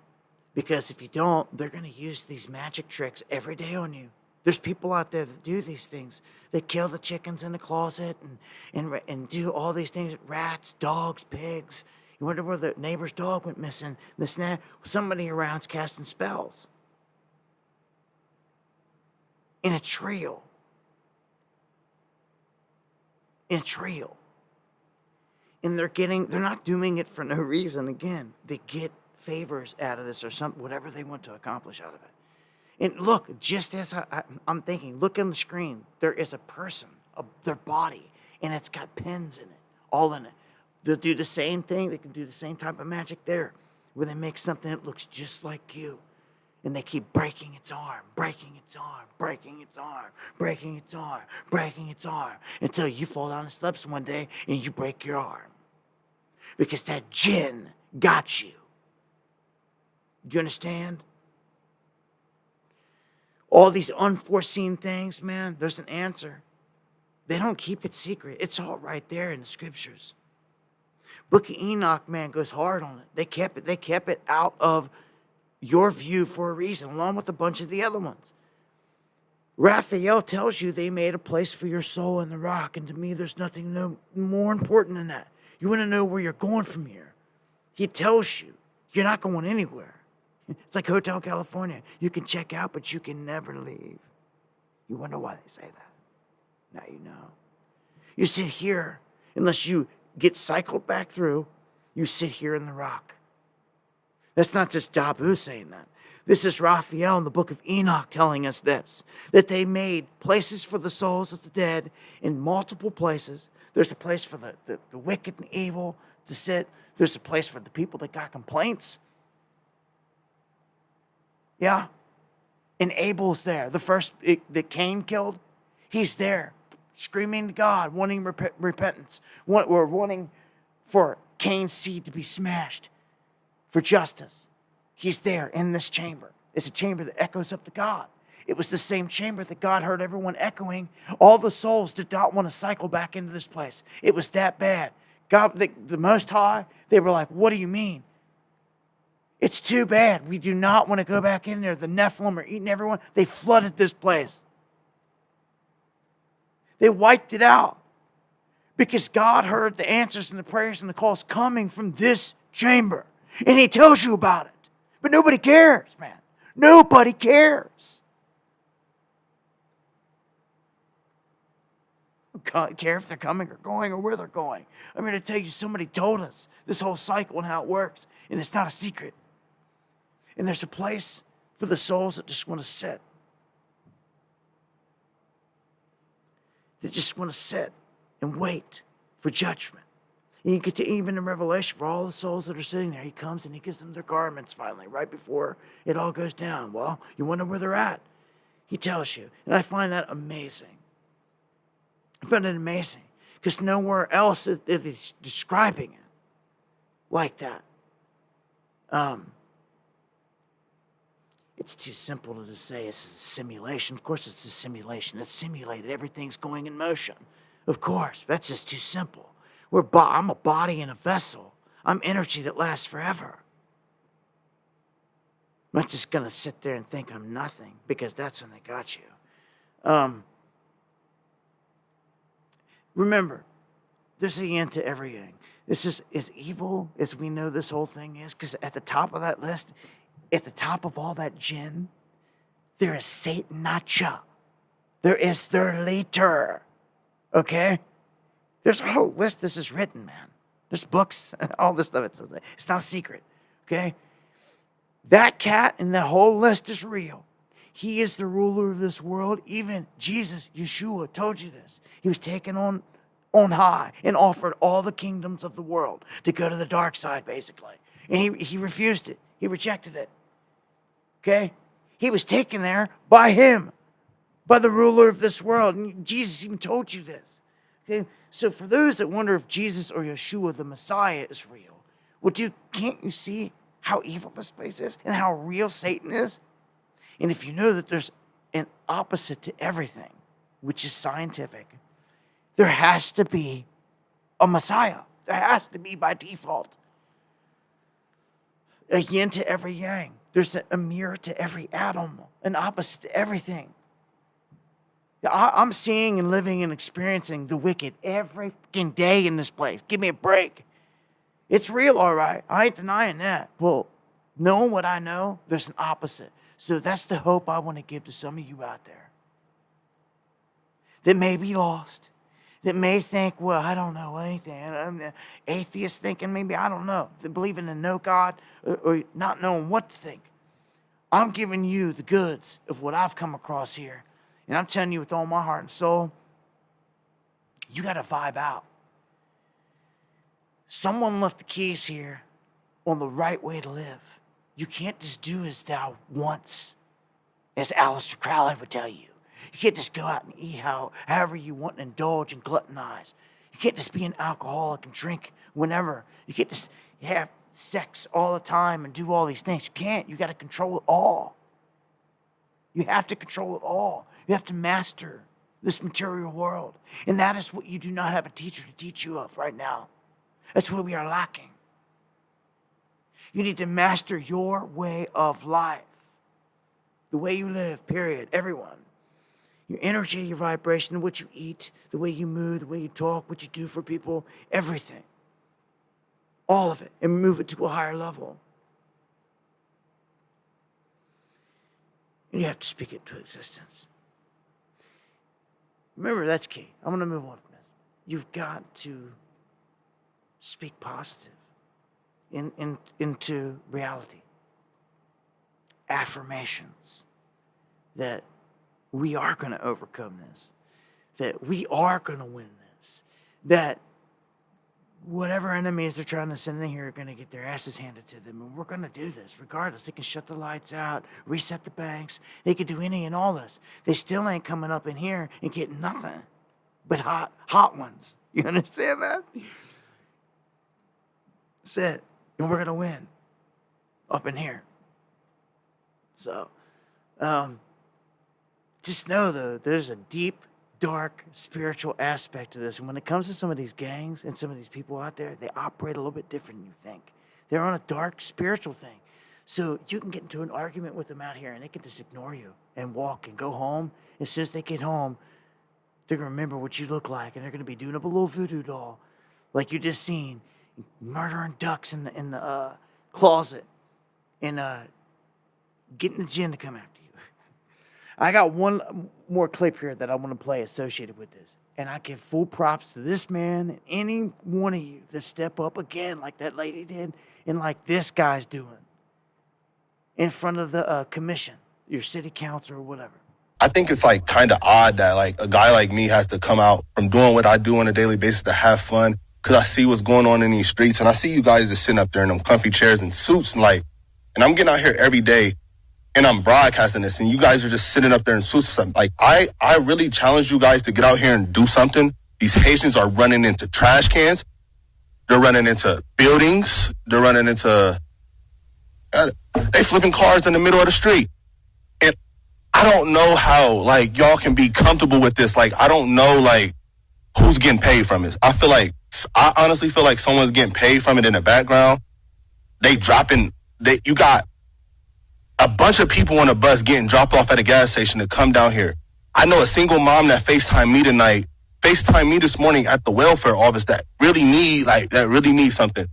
And it's nothing but immigrants over there. And I don't even want to seem like I'm coming down on the immigrants, because it's the people that's bringing them down here. Because wherever they're at, that's what they're used to, bro. They're in the park grabbing up ducks by their neck and cutting their head off and walking off with them and eating them. Like, y'all get the Highway State Patrol down here every week, and then y'all get like a task force for the Highway State Patrol, and they look for guns and they look for dope and this and that and the fourth. That same people that y'all got riding up and down Limestone doing U-turns, pulling people over for blinkers and pulling people over for going left to center and like a couple miles over, like y'all can take them same people, the Highway State Patrol, and you can take them in every single one of their silver Chargers and Dodge Durangos, and y'all can take them to Sunset, and y'all can park them right over there, and y'all can teach people how to drive, since the Highway State Patrol knows so much about traffic laws and know what to do in traffic. They need to, y'all pay them, they can go over there and teach these Haitians how to drive, because it's getting bro, I'm getting thousands of views on these, and it's going to get bigger, and it's only going to get worse. And y'all sitting up there in these chairs, all y'all need to get out here and do something. Y'all making hundreds of thousands of dollars. Y'all need to put on a t-shirt and some Crocs, and then y'all need to come out here in these streets, and y'all need to go out here and I'm out here before the police is. Like, y'all need to do something, bro. Y'all really got to stand on business. Y'all getting paid all this money just to wear a suit and sit in a chair. I think it's crazy, bro. We got to do something, bro. It's kids out here getting hurt. Like, only reason I even went on here and said something about it is because somebody told me they walking from the school and a Haitian almost ran into them. And who is getting paid? Like, how much money is y'all really getting paid, like, to bring them over here? Like, I know it's deeper than them. I know that's where they come from, and that's what they do. That's their country. I don't know what they got going on over there, but they can't do that over here. And if y'all just getting paid from it and then y'all ain't doing nothing about it, I think that's super weird, bro. Y'all got to stand on business. Y'all got to really, like, step up. Like, it's lame, bro. Like, for real. Thank you for your comments. Thank you. So, my brother there just lit him up. That's how you do it. You just go in and you respectfully drop truth bombs. Keep it clean. Stick to the facts. Keep it real. And you get your time to speak in these places. Unless it gets really heated and they want to cut you off or something crazy. But most of the time, they let the people speak in these places because that's what it's for. And you get your time, like 2 or 3 minutes, whatever it is, to speak. And then the next person steps up, and they get to hear everybody's comments. But it's stuff like that right there that's priceless to me. That should be happening in if we could mirror that in every city, we'd be a lot better off. Because at least these people sitting on the council, he's right. Like, how much y'all getting paid? How much are y'all getting paid to do what? To sit here and facilitate bringing these people in? And as he sees, like, I'm not trying to come down on the migrants even, but it's the people that's bringing them here. He's right. But they can't be doing what they do in Haiti here, and that is the truth. If they're going to come here, they got to respect how here is. How the rules, how the laws, how the way is here. If not, then leave, right? But that's not the message they're sending. They're sending, bring in as many as we possibly can. Just keep bringing them in. They don't care how crazy it gets. I mean, haven't you guys seen what it's turned into in Ireland? Haven't you seen what it's turned into in the UK? Haven't you seen what the streets have turned into in France? And everywhere they've done this by design.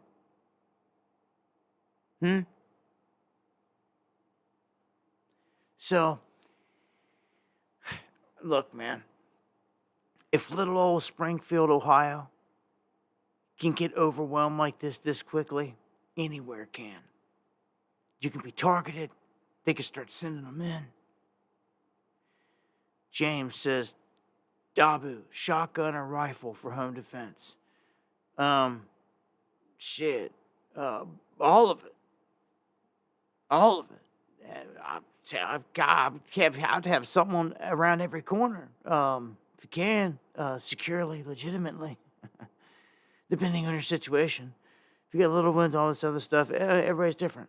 But I just make sure no matter what, I'm always within reach, just put it that way. Someone is coming in, a bear, a person, anyone, trying to come through a doorway and there's a hallway, you really can't go wrong in a short space with the shotgun. Although the right rifle, you can do just as much damage. I mean, it just depends on the shooter, too. Yeah, it just depends on the situation, man. But, yeah. Talking about zombies, zombies. Oh, as soon as I say that, the OBS cuts out for the first time on this entire stream. Wow.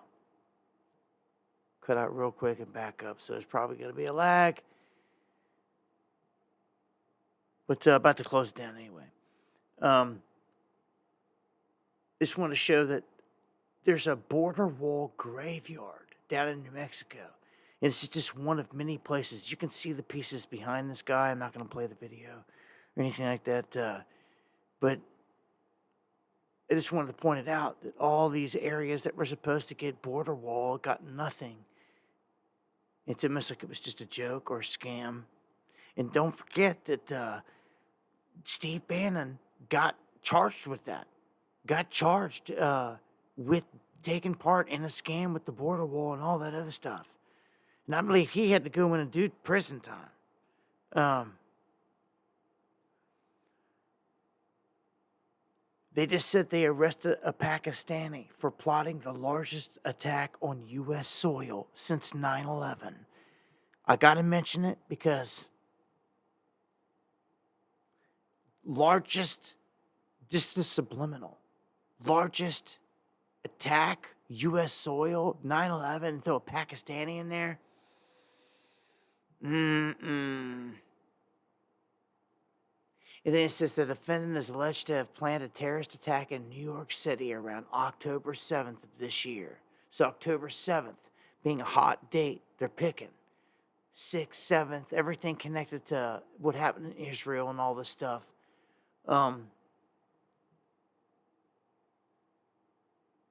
Anything can happen. Dude, with this many of these migrants running around in here, are we kidding ourselves? Like, little events, 9/11's gonna happen like every week at this point. I hope it's not what's gonna happen, but I fear that's what is gonna happen. Yeah, it's insane, man.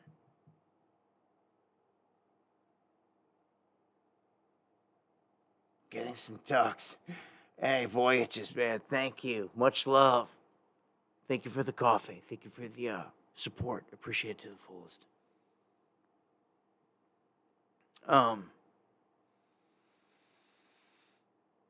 Got 3 left here. U.S.-Iraq deal. It's been nearly a quarter century. I remember watching the original Gulf War on TV, all the aerial lights and all the whole sky lit up. It was nuts, that war. They broadcasted it. And the POWs and all that stuff. It was like, it was crazy seeing it. Like, it wasn't a movie. It was all real deal they were showing us. And they moved in on Saddam, and I'll never forget none of that. I'll never forget the night that they said that they said live on TV that Saddam Hussein and Uday Hussein escaped to the northern border into Syria.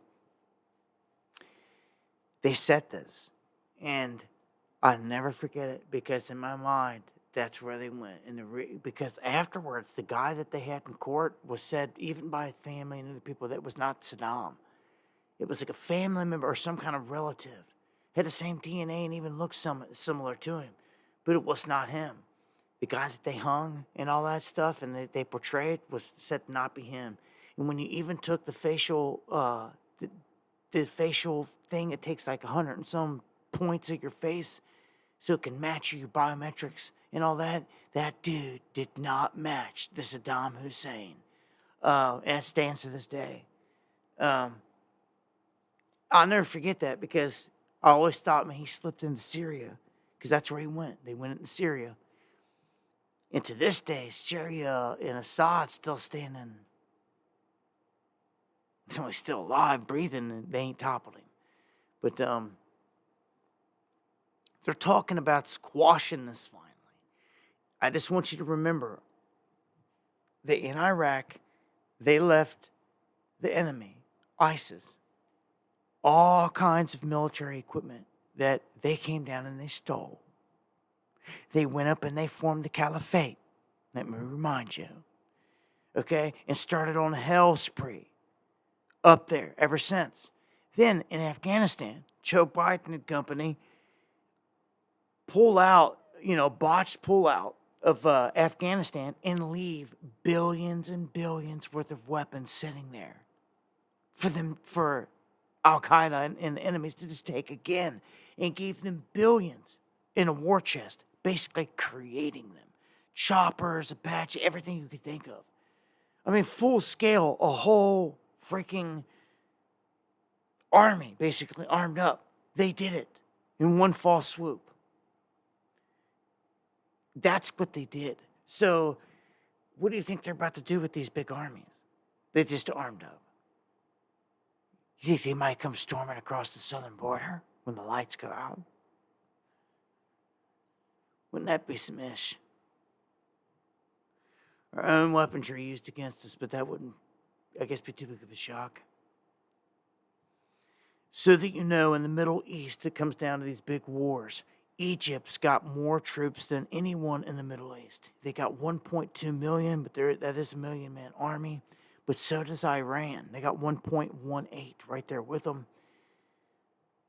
That's their troop count. So both of them got million-man armies. Turkey, which just jumped ship from being our ally and is going with BRICS, they got a little under 1 million. And then Israel was 670,000. Saudi Arabia, 400,000.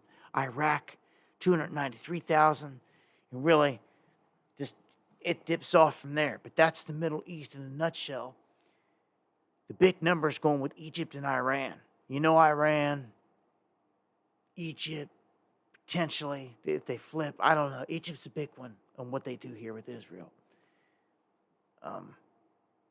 And this one says that the U.S. wants to deploy new missiles to Japan that are banned in the INF Treaty.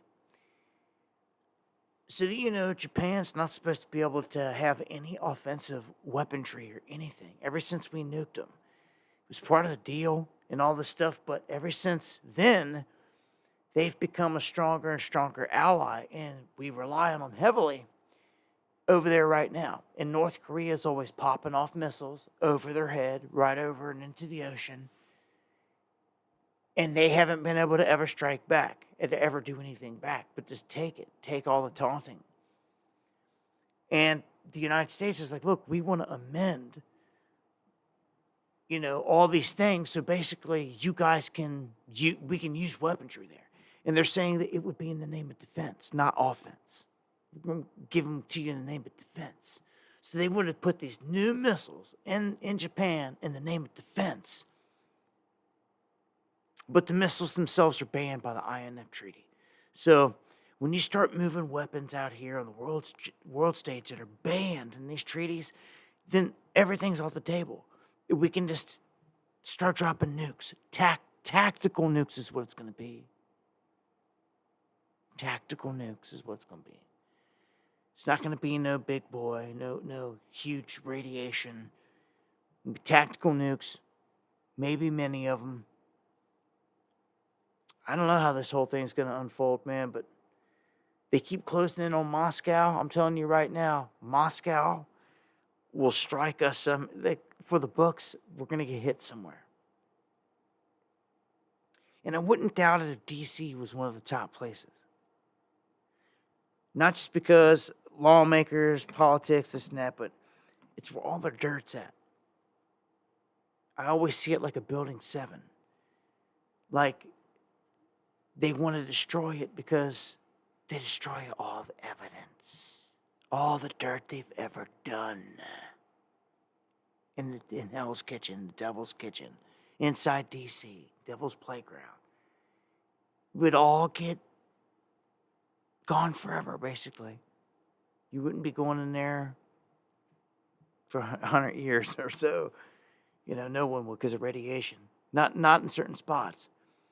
But it wouldn't have fallout, mushroom cloud fallout like some of the older bombs. They're made different, but I don't know what they're up to, man, but we're on the doorstep of bigger war. It seems like it's never ending. Even if Trump gets in there, he's so staunch on Israel that if all this stuff with Iran, it just feels like even if he gets in there, something's going to pop. But, yeah, NATO versus BRICS. I mean, yeah, it's just ultimately that's what they're setting up the showdown for, right? I mean, in Mongolia, as a part of NATO, are supposed to be arresting Putin if he comes down there, and they didn't do it. And it's kind of crazy as well. It shows you kind of his power, his status on the world stage. They didn't even dare to try to attempt to do it.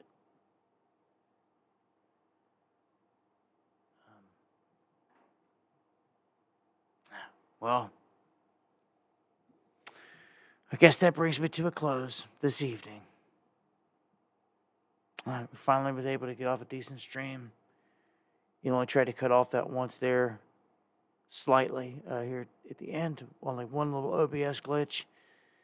Hey, I'll take that.